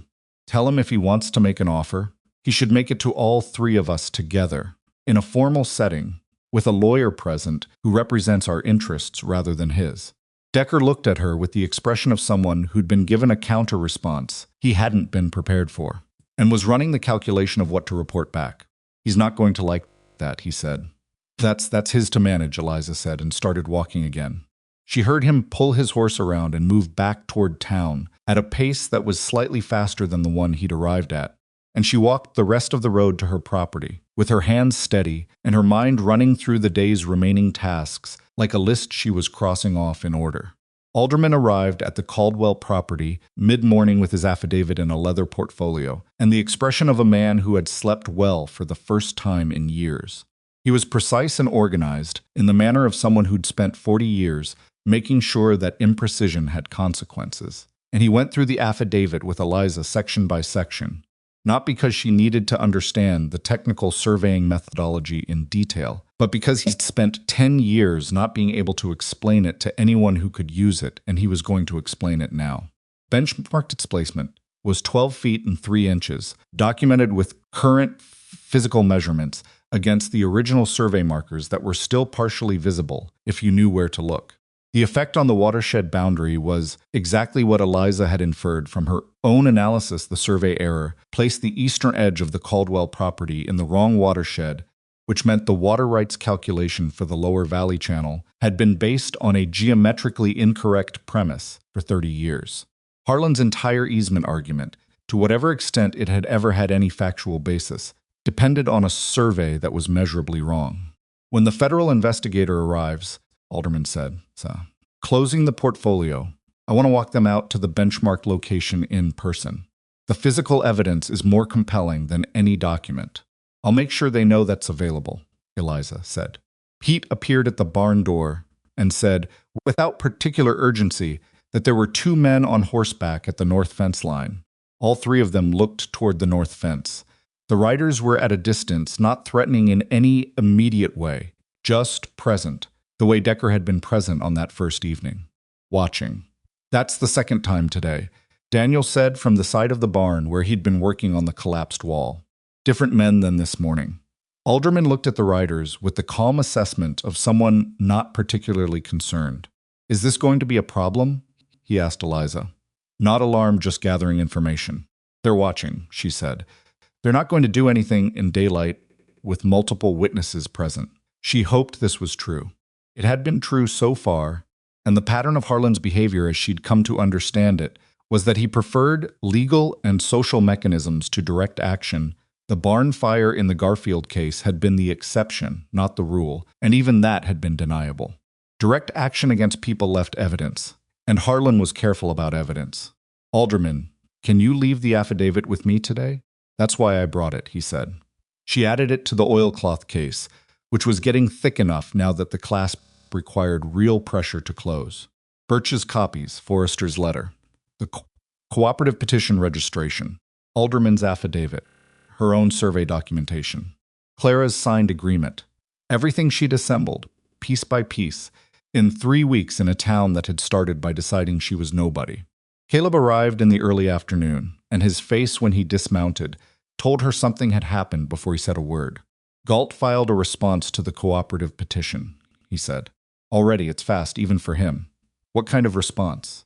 He's arguing that the 1,847 provisions attached to our petition are inadmissible because the documents presented are copies rather than originals, and that until the originals are produced and verified by the county court, the provisions have no legal standing in the proceeding. He paused. He's also arguing that Birch exceeded her authority in certifying copies of documents that fall under the judge's archive jurisdiction. Eliza thought about this for a moment. It was a smart move, not a winning one, she thought, but smart. He's trying to neutralize the 1,847 documents before the federal investigator arrives and compels disclosure of the originals. Yes, and if Carey backs him on the admissibility question, it delays the federal case's impact on the county proceeding. Can Carey back him on that? Caleb ran a hand across the back of his neck, a gesture she'd come to recognize as his version of visible frustration. Technically, a judge has discretion over what evidence is admissible at the preliminary stage. Carey will say the copies aren't verified originals and therefore can't be used to support the petition until the originals are produced, which he controls access to. Caleb confirmed. They stood in the yard in the afternoon light, and Eliza felt the specific kind of frustration that comes not from being outmatched, but from watching someone use a system's legitimate mechanisms for illegitimate purposes which was a different and somehow worse thing, because you couldn't simply overpower it. You had to find the gap in the mechanism itself. Forrester's letter, she said. The federal investigation notice compels disclosure as part of the investigation. It doesn't require Carey's authorization because it's federal jurisdiction, not county. If I sent a copy of the letter directly to Forrester today with a notation that the county court is blocking access to the archive as part of an active federal case, that's on the record as interference. Caleb looked at her. Something in his expression did the thing she'd noticed a few times now, not admiration, exactly, but a kind of recognition, the recognition of someone watching another person find the right move under pressure. Galt won't have anticipated that. He's been operating in county jurisdiction so long he thinks about county mechanisms. He doesn't think federally, she agreed. That's his blind spot. You'll need to get the notation to Prescott today. Postal won't be fast enough if we want it on record before the preliminary hearing. Is there a telegraph in Red Hollow? A pause. At the stage office. Harlan has a friendly relationship with the operator. Of course he does. She thought for a moment. Tillman. The next town north, does it have a telegraph? 14 miles. I can make that by late afternoon if I leave now. Caleb looked at the position of the sun. It'll be dark on the return ride. I've ridden in dark before. He looked at her. Pause that followed was the kind that contained several things, at once concern that wasn't paternalistic, calculation that wasn't cold, and the particular quality of restraint that characterized everything he did, as if he'd learned long ago to measure how much of himself to put forward in any given moment. I'll go, so he said. You need to be here. If Decker or anyone comes to the property while you're away, you have a ranch to run, she said. Pete and Daniel are managing it today. He said it without argument, just fact. Let me ride to Tillman. You write the notation. She looked at him for a moment. She'd gotten good at accepting help, practically. Since arriving in Red Hollow, it had been necessary, and she'd done it without the kind of complicated pride that would have made things harder. This was different from tools and borrowed time. This was a man spending half a day in the saddle on her behalf, when he had his own property and his own note at Harlan's bank, and his own reasons to stay out of the direct line. Caleb, she said. Write the notation, he said, not unkindly. We can have a conversation about it later. She wrote the notation. It took her 12 minutes, because she wrote carefully, and she wanted every word right.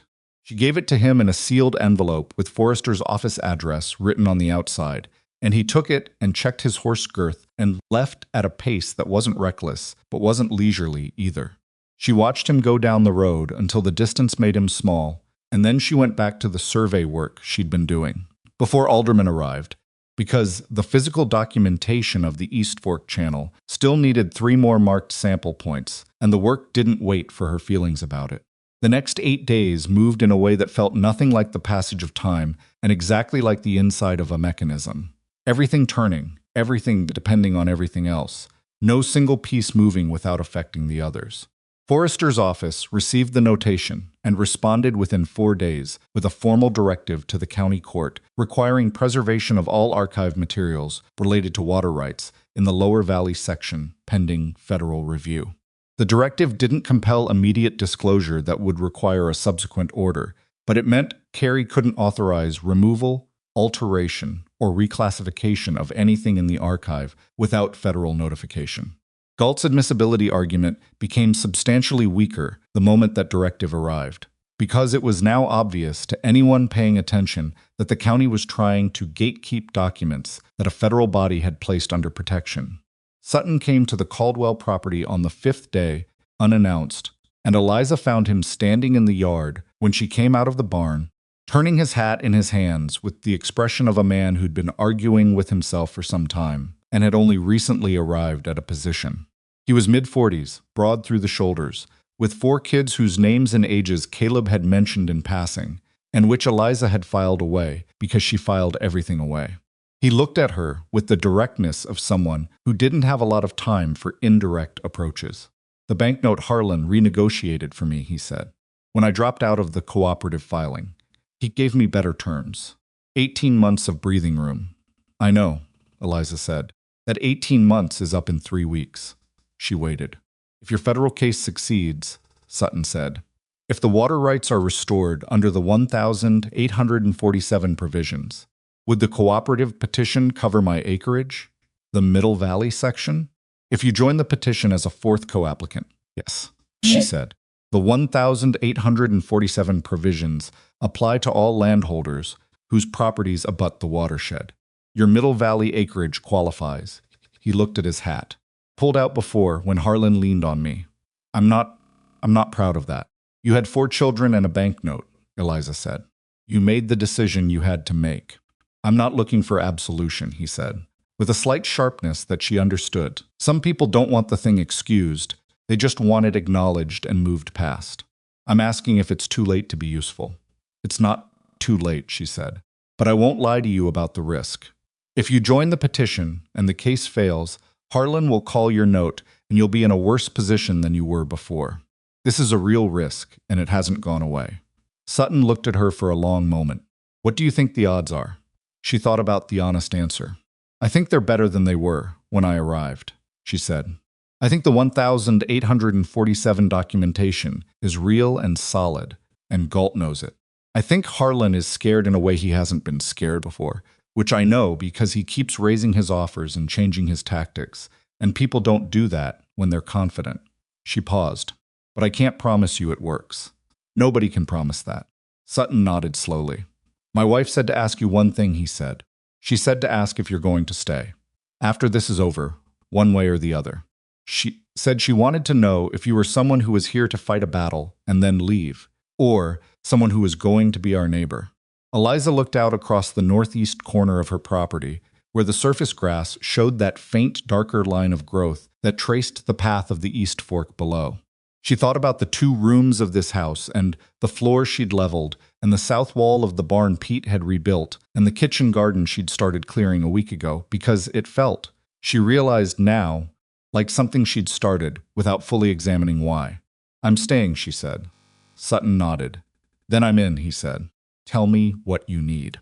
The filing to add Sutton as a fourth co-applicant went through Birch on the 7th day, and by the morning of the 8th day, the preliminary hearing, Galt's already once delayed counterclaim proceeding, was 72 hours away, and Harlan Voss had gone quiet in the particular way that, in Eliza's experience of him, meant he was preparing something rather than reacting to something. She was thinking about this on the morning of the 9th day, when Clara Hess rode up to the property, at a pace that was faster than Clara usually moved and with an expression that settled Eliza's stomach before a word was spoken. The Thorn Ranch, Clara said. Someone cut the fence on Caleb's north pasture last night. The cattle got into the dry canyon section.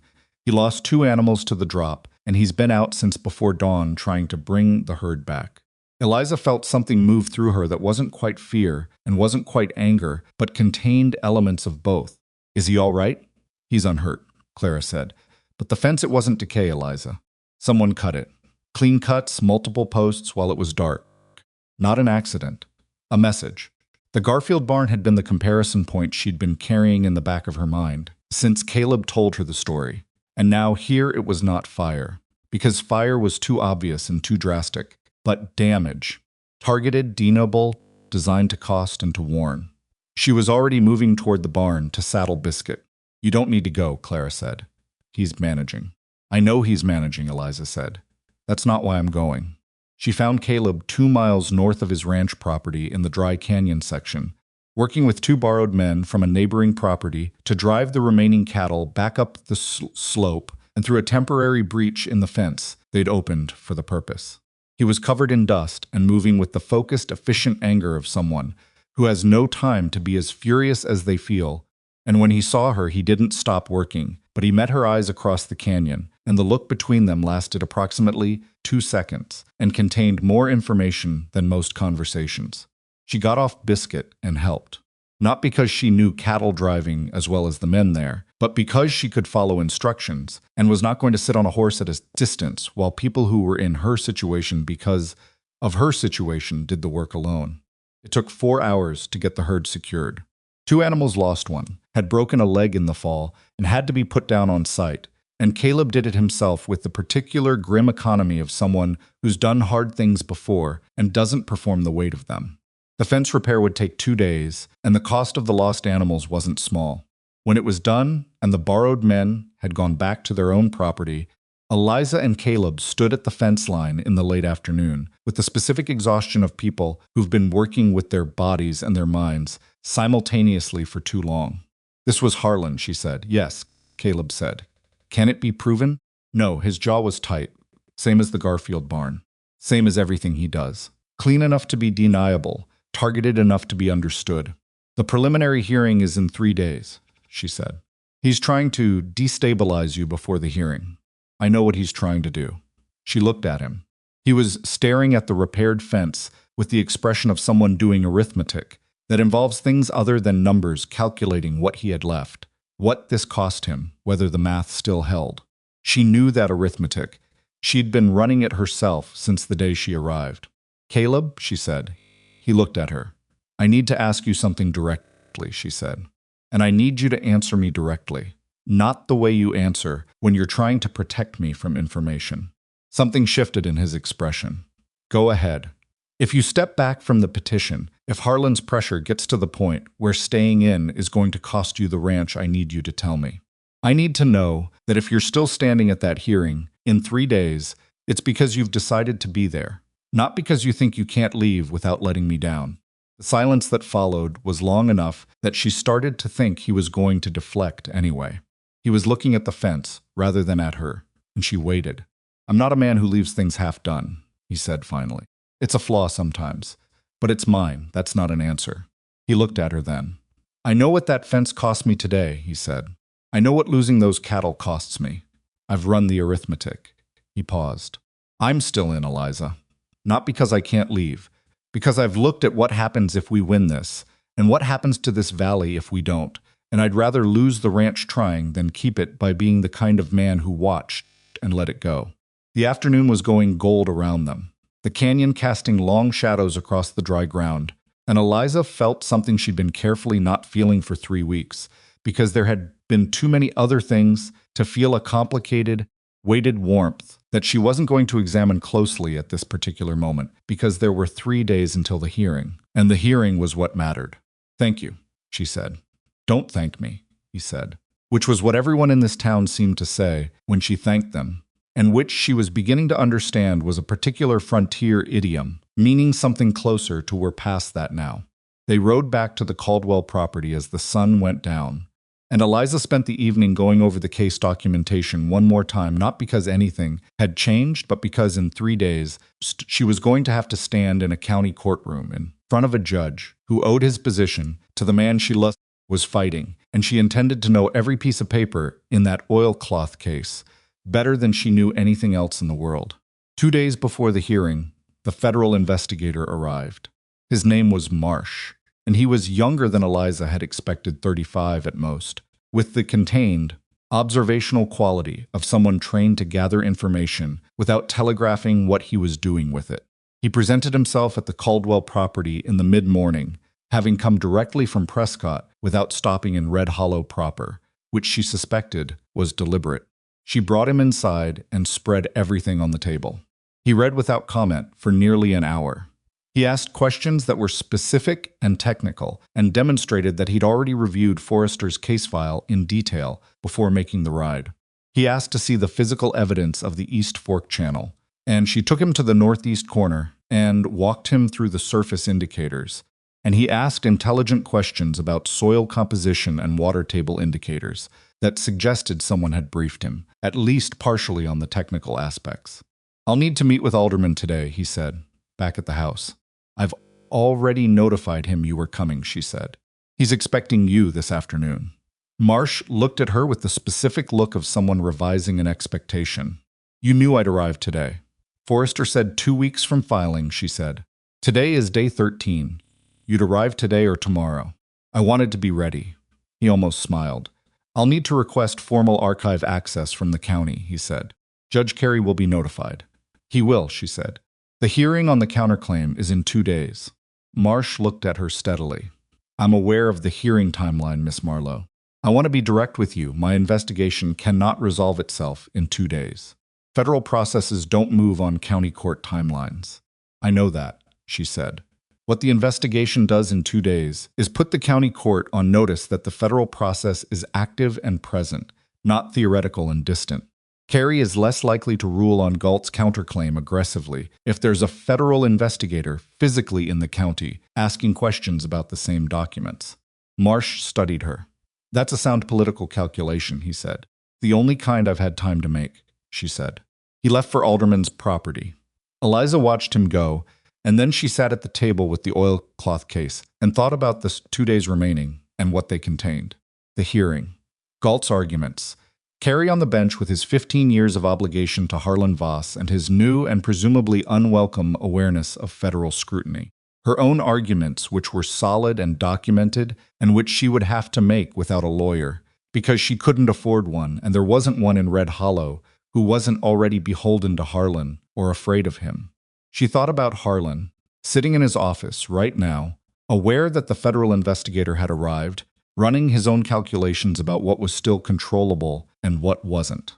She thought about the fence, the deliberate, deniable damage, the Garfield barn, the long list of things Harlan had done in 15 years that had never been attributed and never been answered. The hearing in 2 days wasn't going to answer all of that. Maybe it wouldn't answer any of it, not directly. But it was going to put every piece of documented evidence she'd assembled in front of a record that was now being watched by more than county eyes, and that whatever Carey decided, whatever Galt argued, was going to be true in a way that couldn't be unfiled, couldn't be burned, couldn't be intimidated into silence. She was still at the table when the light outside went from gold to gray, and she lit the lamp and kept working, and the case was ready before she went to sleep, because it had been ready for days, but she went over it anyway, because that was what she did, and it was not a flaw she was interested in correcting. The morning of the hearing arrived the way difficult mornings tend to, without ceremony, without the dramatic weather that stories usually assign to pivotal days, just a pale ordinary sky and cold air, and the sound of biscuit moving in the small corral Eliza had built from salvaged posts in her 5th week on the property. She had slept 4 hours. She knew this because she'd been watching the window, and the window had gone from black to gray to the specific thin blue of early morning, and she'd gotten up when the blue arrived because lying down wasn't accomplishing anything useful. She built the fire, made coffee, and sat at the table with the oilcloth case open in front of her, one more time not to review. She knew it all, but because the physical act of having the documents in front of her was a kind of steadying, the way some people hold something in their hands when they need to think clearly. She was dressed before full light, not in anything she didn't own, not in anything she'd bought for the occasion, because she hadn't bought anything new since arriving in Red Hollow, and she wasn't going to start today. She wore the dress she'd arrived in, the one patched in 4 places, the 4th patch on the left shoulder that Nora's mother had missed, and her coat with the seed money still in the lining, because she'd decided sometime in the past few weeks that she was not going to perform respectability for a court that was already disposed against her, and that showing up as exactly what she was seemed more honest than any alternative. Caleb arrived at 7:30. He looked tired in the way of someone who'd also slept badly, but wasn't going to mention it. He'd dressed carefully clean shirt, good boots, the jacket he probably wore to town on occasions that warranted it. He looked at her when she came out of the house, and he looked at the dress, and he didn't say anything about it, which was exactly the right response, and which she'd expected from him by now. "Clara and Sutton are meeting us at the courthouse," he said. "Alderman is coming as a witness. Marsh will be present in an observer capacity. He can't participate in the county proceeding, but he'll be in the room." "Good," she said. "Harlan? His buggy was already at the courthouse when I rode past. He's been there since before dawn." A pause. Galt, too. She locked the house, a new habit, acquired after the broken window, using a bolt she'd installed herself, and put the oilcloth case under her arm and got onto Biscuit. And they rode the 2 miles into Red Hollow in the early morning, with the valley spread around them in its cold autumn light, the grass showing that faint dark line to the northeast, where the water moved underground in its patient channel, unchanged and indifferent to what was about to happen in a building 2 miles away. The courthouse was the most solid building in Red Hollow stone foundation, thick walls, a door that had never quite hung correctly and required a firm pull to open. Inside, The main room that served as the courtroom smelled of wood smoke and old paper, and the particular human smell of a small enclosed space that got used for important occasions and then sat empty between them. Harlan was already seated at one side of the room, with Galt beside him when Eliza walked in. She saw him register her presence, the specific, controlled flatness that came over his expression when he was deciding not to react. Galt was going over papers with the focused stillness of a man who'd spent his career in rooms like this and wasn't worried. Marsh was seated in the back row, alone, with a notebook on his knee and the careful observational stillness of someone whose job today was to watch rather than act. He gave Eliza a brief nod when she entered. Nothing more. Clara and Sutton were already there.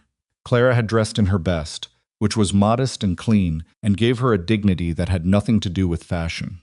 Sutton had brought his wife, a practical-looking woman named Ruth, who sat with her hands folded and her expression composed in the manner of someone who'd made peace with the risk and was here to see it through. Alderman sat to one side in his surveyor's coat with his portfolio on his knee, erect and settled, and giving the impression of someone who'd been waiting for this room for 10 years. Birch came in at 8:50 and sat near the front, with the expressions of a woman who was present in a professional capacity and intended that to be clear. Judge Carey entered at 9 exactly.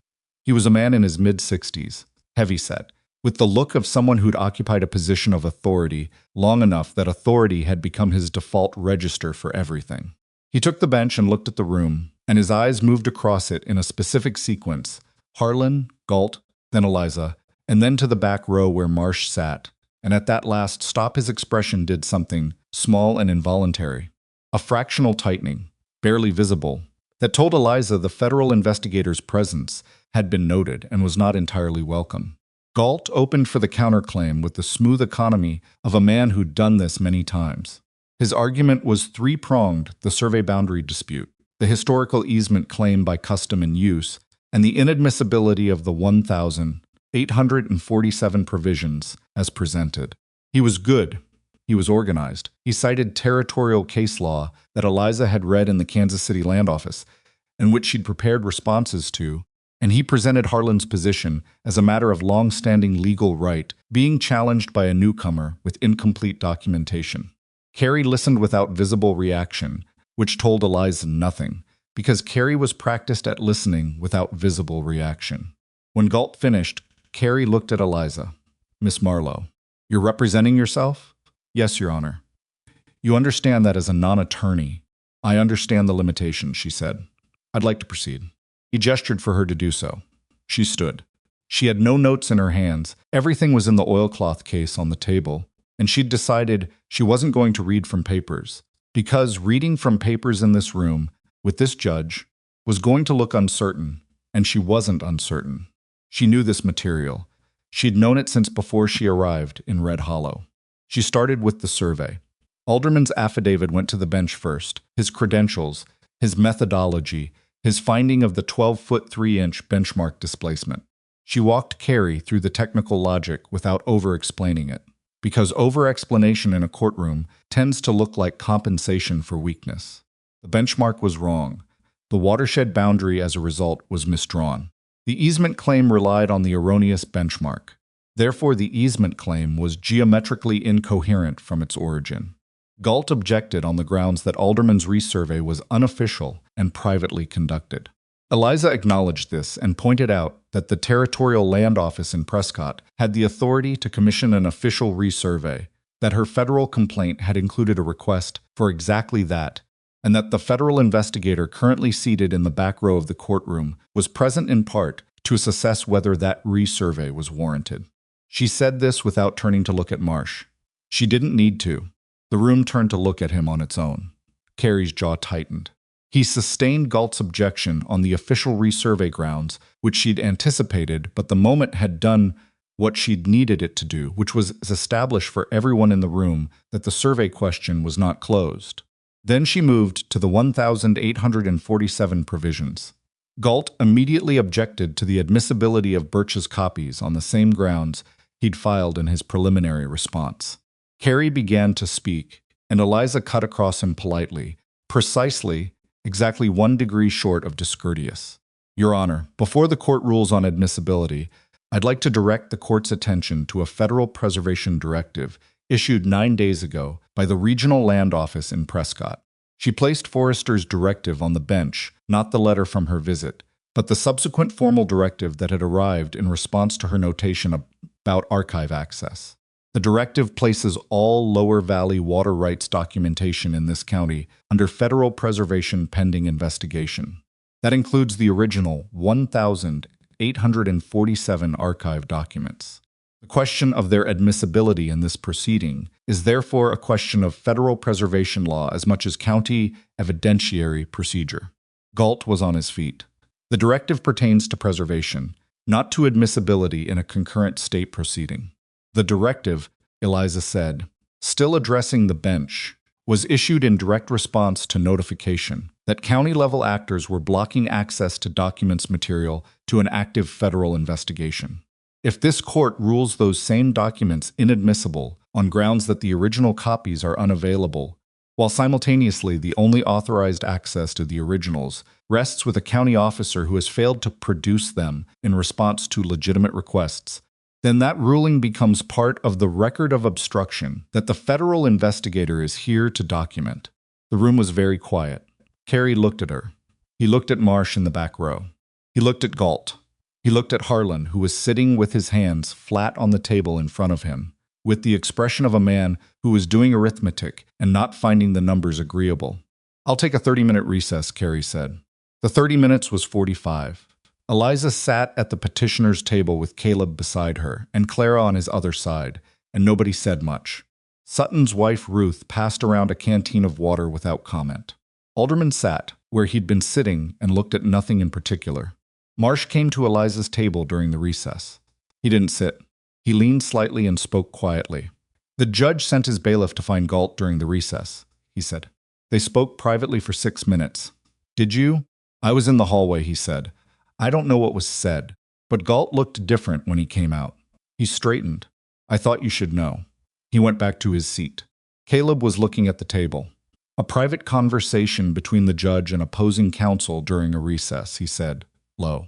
"I know," she said. "I can't prove it was improper. I can note that it happened for the federal record. Does it change anything?" She thought about it. "It means Carrie is deciding something," she said. He went into that room needing to make a choice. Whatever Galt said to him or Harlan, through Galt is going to be part of what comes out on the other side.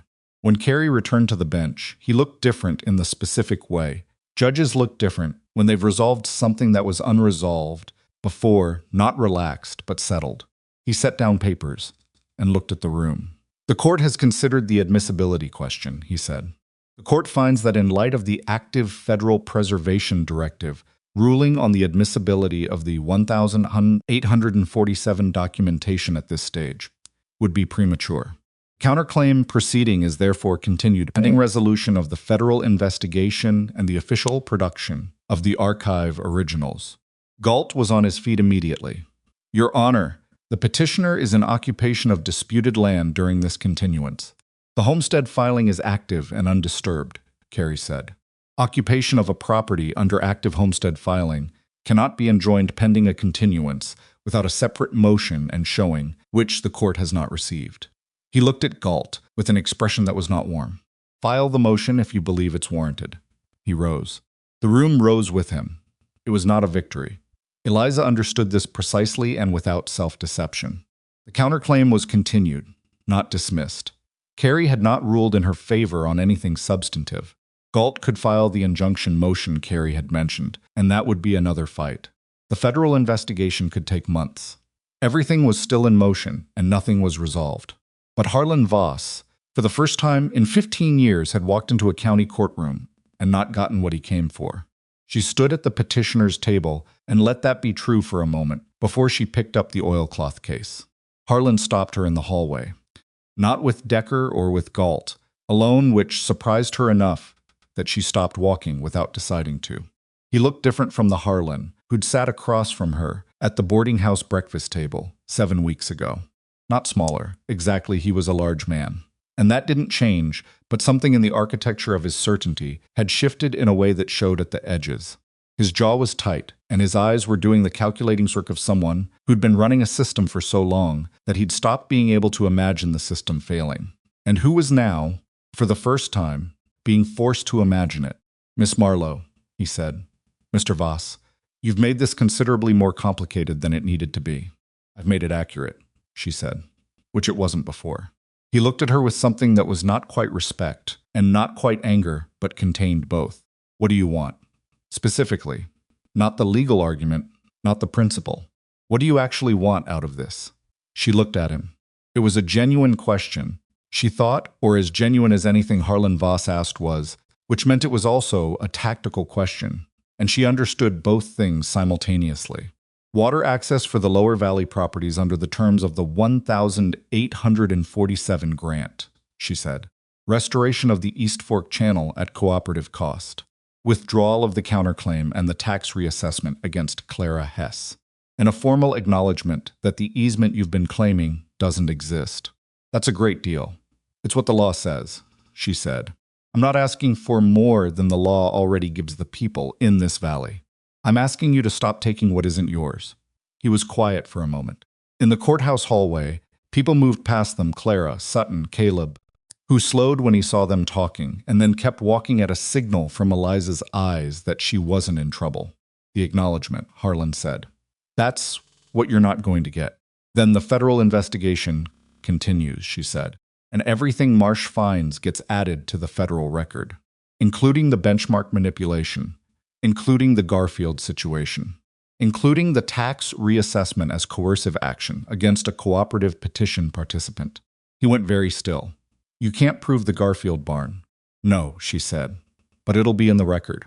And records have a way of building into things over time." She looked at him steadily. "You're 54 years old, Mr. Voss. You've built what you've built here over 15 years, and some of it is legitimate, and some of it isn't.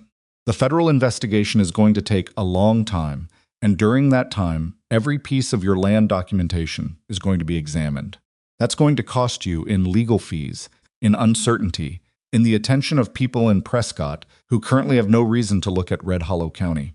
I'm not going to promise you that the investigation finds anything that takes you apart. I'm telling you what the next several years look like if we do this the hard way." Harlan looked at her for a long moment. The hallway was emptying out around them. Somewhere outside, a horse shifted at its hitching post with a sound of chain and leather. "You'd settle," he said. "Clara's reassessment withdrawn. Counterclaim dismissed with prejudice. Written agreement on cooperative water access on the 1,847 provisions. The easement claim formally retracted in writing." She paused. "I won't ask for the acknowledgement in public. It goes in the federal file and stays there. And the investigation. If the agreement is executed and the terms are met, there's nothing new for the investigation to find." She met his eyes. "The investigation closes because the underlying dispute is resolved." He looked at her for a long time. Calculation behind his eyes was one she couldn't fully read, because Harlan Voss was better at concealing his arithmetic than most people she'd dealt with, but she could see the shape of it, the weight of the federal exposure on one side, the cost of the concessions on the other, and somewhere in the balance, the specific kind of pride that doesn't bend easily, and the specific kind of pragmatism that knows when the calculation has changed. "I'll have Galt draw up the agreement," he said. "By end of week. Galt draws it up. Marsh reviews it," she said. "Non-negotiable." Pause. "Fine." He walked back toward the courtroom. She watched him go, and she felt not triumph, not exactly. Something more complicated and less clean. The satisfaction of a thing done, combined with the knowledge of everything it had cost, and everything it hadn't fixed, and everything that would still need to be worked out one ordinary day at a time. The agreement was executed 11 days later in Birch's office, with Marsh present and Birch and Alderman as witnesses, and all 4 petitioners seated at the table. Galt sat across from them and looked like a man who'd eaten something disagreeable. Harlan did not attend in person, which Eliza had expected. The terms were exactly what she'd said in the hallway. Clara's reassessment, gone. The counterclaim, dismissed with prejudice, which meant it couldn't be refiled. The easement claim, formally retracted in a document that went into both the county record and the federal file. The cooperative water access agreement, signed by all parties, establishing the 847 grant provisions as the governing framework for Lower Valley water use. The federal investigation was formally noted as pending, with a notated suspension pending performance of the agreement's terms. If the terms were met, Marsh had indicated through channels, the investigation would likely close without further action.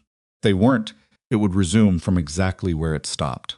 Birch filed everything with the particular brisk efficiency that was her version of satisfaction. She handed Eliza her copies without ceremony and said, "Store those somewhere that isn't going to burn down." "I intend to," Eliza said, "and build a better lock on that house." "Already have," she said.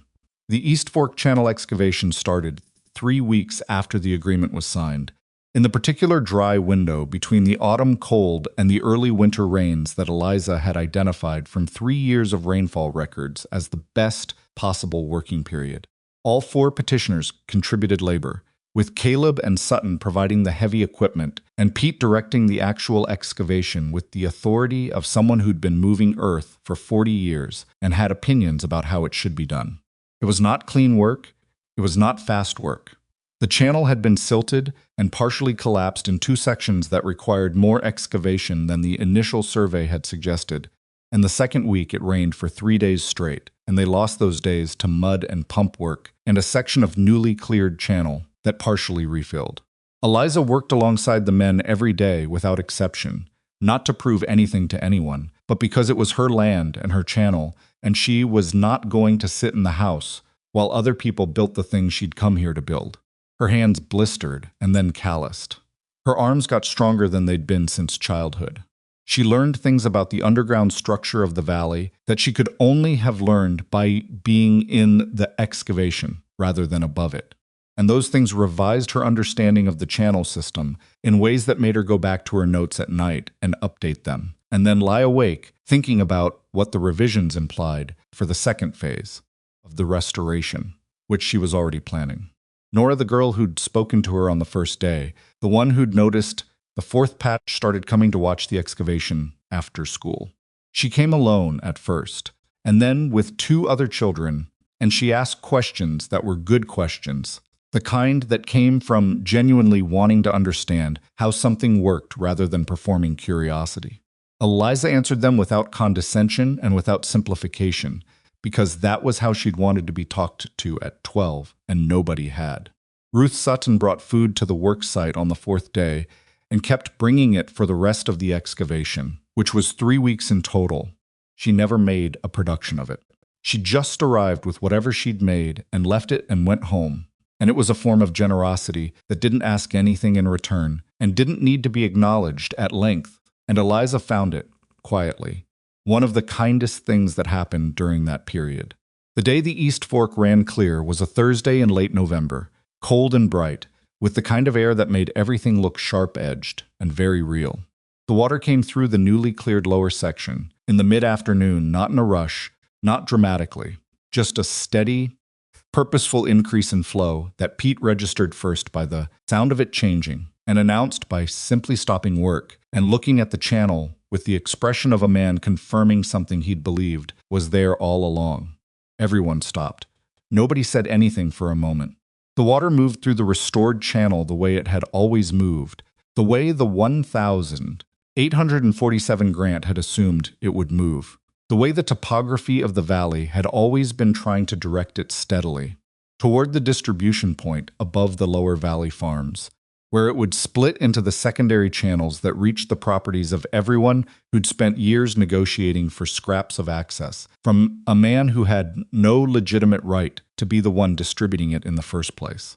Clara Hess, who had driven out to watch the final clearing, stood at the edge of the excavation with her arms crossed and her jaw tight and her eyes doing something complicated that she didn't comment on and nobody asked about. Pete wiped his hands on his jacket. "Good channel," he said. This was from Pete, the equivalent of a speech. "It is," Eliza said. The winter settled in, and Red Hollow settled into a different arrangement than the one it had maintained for 15 years. The way a room settles after furniture has been moved the same dimensions, the same walls, but the weight distributed differently, and after a while you forget where things used to stand. Harlan Voss was still in Red Hollow. He still owned the largest ranch in the county. He still held banknotes on several properties, though two of those properties, Sutton's and Clara's, renegotiated their terms in the spring on more favorable ground, using the federal agreement as leverage with the bank's outside directors, who turned out to be considerably more interested in the legitimacy of the institution's lending practices than Harlan's minority share had implied. He was not destroyed. He was not run out of town. He was, for the first time, operating within actual limits rather than the limits he'd chosen to recognize, and the difference between those two things was the difference between a man who owned the valley and a man who owned a ranch. Eliza watched him at a distance when their paths crossed, which they did in a town that size, and she thought about what it meant to have fought a thing and won the specific, partial, imperfect version of winning that was available in the real world.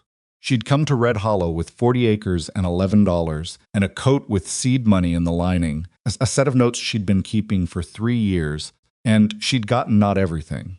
Not the clean cinematic resolution. Not Harlan's public humiliation or his ruin or his apology, but the water. The channel. The legal framework that made the valley's resources common property again, rather than one man's leverage. The right to be there on her land, with her name on the document, and the channel running clear through the northeast corner of her property. It wasn't a small thing. She was careful not to treat it as small. The house on the Caldwell property, her property, she'd started thinking of it that way, without noticing when it happened, took the full winter and into the spring to finish properly. The collapsed corner was rebuilt from scratch, the foundation reset, the roof reshingled. She did as much of it herself as she could, and paid for the rest with the seed money from her coat, which she finally cut open on a February afternoon, sitting at the kitchen table with the fire going and the oilcloth case in its place on the shelf she'd built along the east wall. She spread the money on the table, counted it. Her mother had sewn $260 into that lining over a period of years, small amounts in patient installments, against the possibility that her daughter might someday need it for something that mattered. Her mother had been gone for 4 years and had never seen the frontier, and had no idea what her daughter's life would look like, and had done this thing anyway, this careful, accumulating act of faith in a future she couldn't picture. Eliza sat with the money on the table for a while before she put it away. She and Caleb arrived at whatever they were to each other the way most things arrived in both their lives, gradually, without announcement, through the accumulation of ordinary days. There was no single moment she could point to afterward. There was the evening he stayed for dinner, and they talked for 3 hours about the second phase Chantal restoration, and she noticed somewhere in the second hour that they'd stopped talking about the channel. There was the morning she rode to the Thorn Ranch to look at a section of the north pasture fence that was giving trouble, and ended up staying until afternoon, and neither of them found this particularly remarkable. There was the night a late autumn storm came through, and he didn't ride back, and she didn't suggest he should. He was not an easy man in the specific way she'd understood. From the beginning, he carried things quietly, and sometimes forgot to put them down. And he had a stubbornness that matched her own, and occasionally produced friction that required patience from both of them. And there were conversations they had to have more than once before they got them right. He had flaws, and she had flaws, and they were not the same flaws, which helped and didn't help in roughly equal measure. But he showed up, in the specific, unremarkable, daily way that turned out to be the only way that counted, with tools when there was work, with honesty when there was a question, with the particular quality of stillness that she'd come to understand was not distance but presence, the kind that didn't need to perform itself. In the spring, Nora asked Eliza if she would teach a group of the older children about land and water and how things grew. Asked it as though it might be refused. With the careful diplomacy of a 12-year-old who'd learned that asking for things you actually want required a certain amount of preparation for disappointment. Yes, Eliza said. Saturday mornings. Bring your notebooks. Nora brought 7 children the first Saturday, 9 the second. By the third week, there were 14, ranging from 10 to 16, and Eliza had moved the lesson from her kitchen to the cleared ground by the channel, where she could show rather than simply tell, because showing was always better when you had the thing in front of you. She taught them about soil, about water tables, about the relationship between topography and drainage, She taught them to read survey maps and to understand what the landscape itself was telling you if you looked at it carefully enough. She taught them to ask what was underneath before they assumed they understood what was on the surface, which was a lesson about more than soil, and she knew it, and she thought at least some of them knew it too. Mrs. Aldridge came to watch one Saturday morning and stood at the edge of the group with her arms folded, and when the lesson was done, she walked over to Eliza and said, "Without preamble, you know what you are." "I know what I'm trying to do," Eliza said. "Same thing, Mrs. Aldridge said, and walked back to town. The federal investigation formally closed in August of the following year, 11 months after it had opened. Marsh sent a notification letter to Eliza's address, the Caldwell property address, the only address she'd had in Red Hollow since the 9th day of her arrival, that stated the case had been resolved through mutual agreement, that the archived documentation had been fully cataloged and entered into the federal record, and that the Lower Valley Water Use Framework established by the cooperative petition was formally recognized as consistent with the 1,847 territorial grant provisions. It was 4 paragraphs. It was the most important 4 paragraphs she'd received since the homestead filing confirmation. She added it to the oilcloth case. The case was getting very full. There is a particular thing that happens when you've been fighting something for long enough that you've stopped being able to imagine it being over. The battle becomes the furniture. You arrange your life around it, you navigate by it, and when it's being the central thing, you have to relearn how to orient yourself toward the ordinary world. Eliza noticed this in the weeks after the federal closure, in the way the days felt slightly wider than she was used to, as if there was more room in them than her scheduled urgency had been filling. She'd been at full tension for 11 months. The tension didn't release all at once. It came down the way the water had come up through the channel, slowly, measurably, the result of a blockage being cleared, rather than any single dramatic event. She sat on her porch on an evening in late August, the valley gold in the last light, the smell of the kitchen garden she'd finally gotten properly established, coming through the warm air, tomatoes and herbs, and the particular green smell of things that are alive because you kept watering them. Caleb was in the barn doing something to a piece of harness that had needed attention for a week.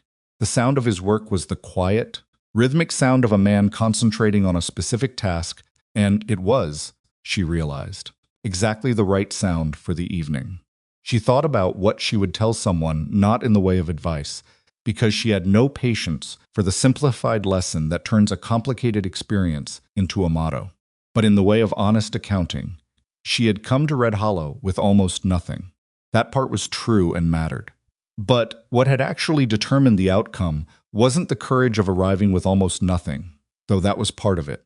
It was the willingness to be meticulous, to know the survey, to read the records, to understand the legal framework better than the people who were using it against her. And it was the willingness to find the people who'd been sitting with their own pieces of the truth and to connect those pieces into something usable. Birch and Alderman and Clara and Caleb had all been there before her, with their documentation and their fury and their carefully kept silence, waiting for the right moment and the right person and the right circumstances to align. She hadn't saved the valley alone. She'd been the thing that made the saving possible, the connection point, the movement, the person willing to go to Prescott and back through the canyon and stand in a courtroom without a lawyer and be wrong about some things and right about enough of them. But the knowledge had been there before her. The legal framework had been there before her. The water had certainly been there before her, running its patient course through the rock, 6 feet below the ground, entirely unconcerned with Harlan Voss, or the county court, or any of it. She thought about her mother, sewing money into a coat lining. She thought about Thomas, who'd wanted land and never gotten it, and who she still thought about sometimes, not with grief, but with the specific quality of memory that attaches to people who shaped you towards something before they were gone. She thought about the 12-year-old girl who'd noticed the 4th patch, and the retired surveyor who'd been waiting 10 years for someone to use what he'd kept, and the widow who'd said, "I don't want sorry, I want my water access back." The people who hold things together are rarely the ones who look like they're holding things together. They look like ordinary people with worn coats and stubborn dispositions and too many notes in a waterproof case. They look like women who arrived in the wrong town at the wrong time by someone else's calculation, carrying everything they need for the right reasons in a bag that didn't look like much from the outside. What you carry doesn't have to look like strength for it to be strength. And the people who tell you otherwise, the Harlan Vosses, the Pruitts, the men who look at what you're wearing, before they've bothered to consider what you know they are, almost never as certain as they present themselves. They are almost always building on ground they don't fully own, relying on the belief that no one will check the survey data, that no one will walk down to the county recorder's office and ask to see the registered easements. The checking is everything. The arriving is everything. The willingness to be in the room, in the courtroom, in the canyon, in the borrowed saddle, on a borrowed horse in the dark, riding back from a neighbor's house, with a signature in an oilcloth case that is the whole of it. Caleb came out of the barn and crossed the yard and sat down on the step below her without speaking, looking out at the valley, the way he looked at things he found, worth looking at with attention, without performance. His shoulder was near her knee. The kitchen garden moved slightly in the evening air. "Good day," he said finally. "Not a question, yes," she said. After a while, the gold went out of the valley, and the first stars appeared, and the channel ran in the dark beneath the northeast corner of her land the way it had always run. And the water reached the distribution point and split into the secondary channels and moved toward the properties of the people who'd been waiting for it. And none of that required her attention anymore. That was the thing about doing something right. Eventually, it ran on its own.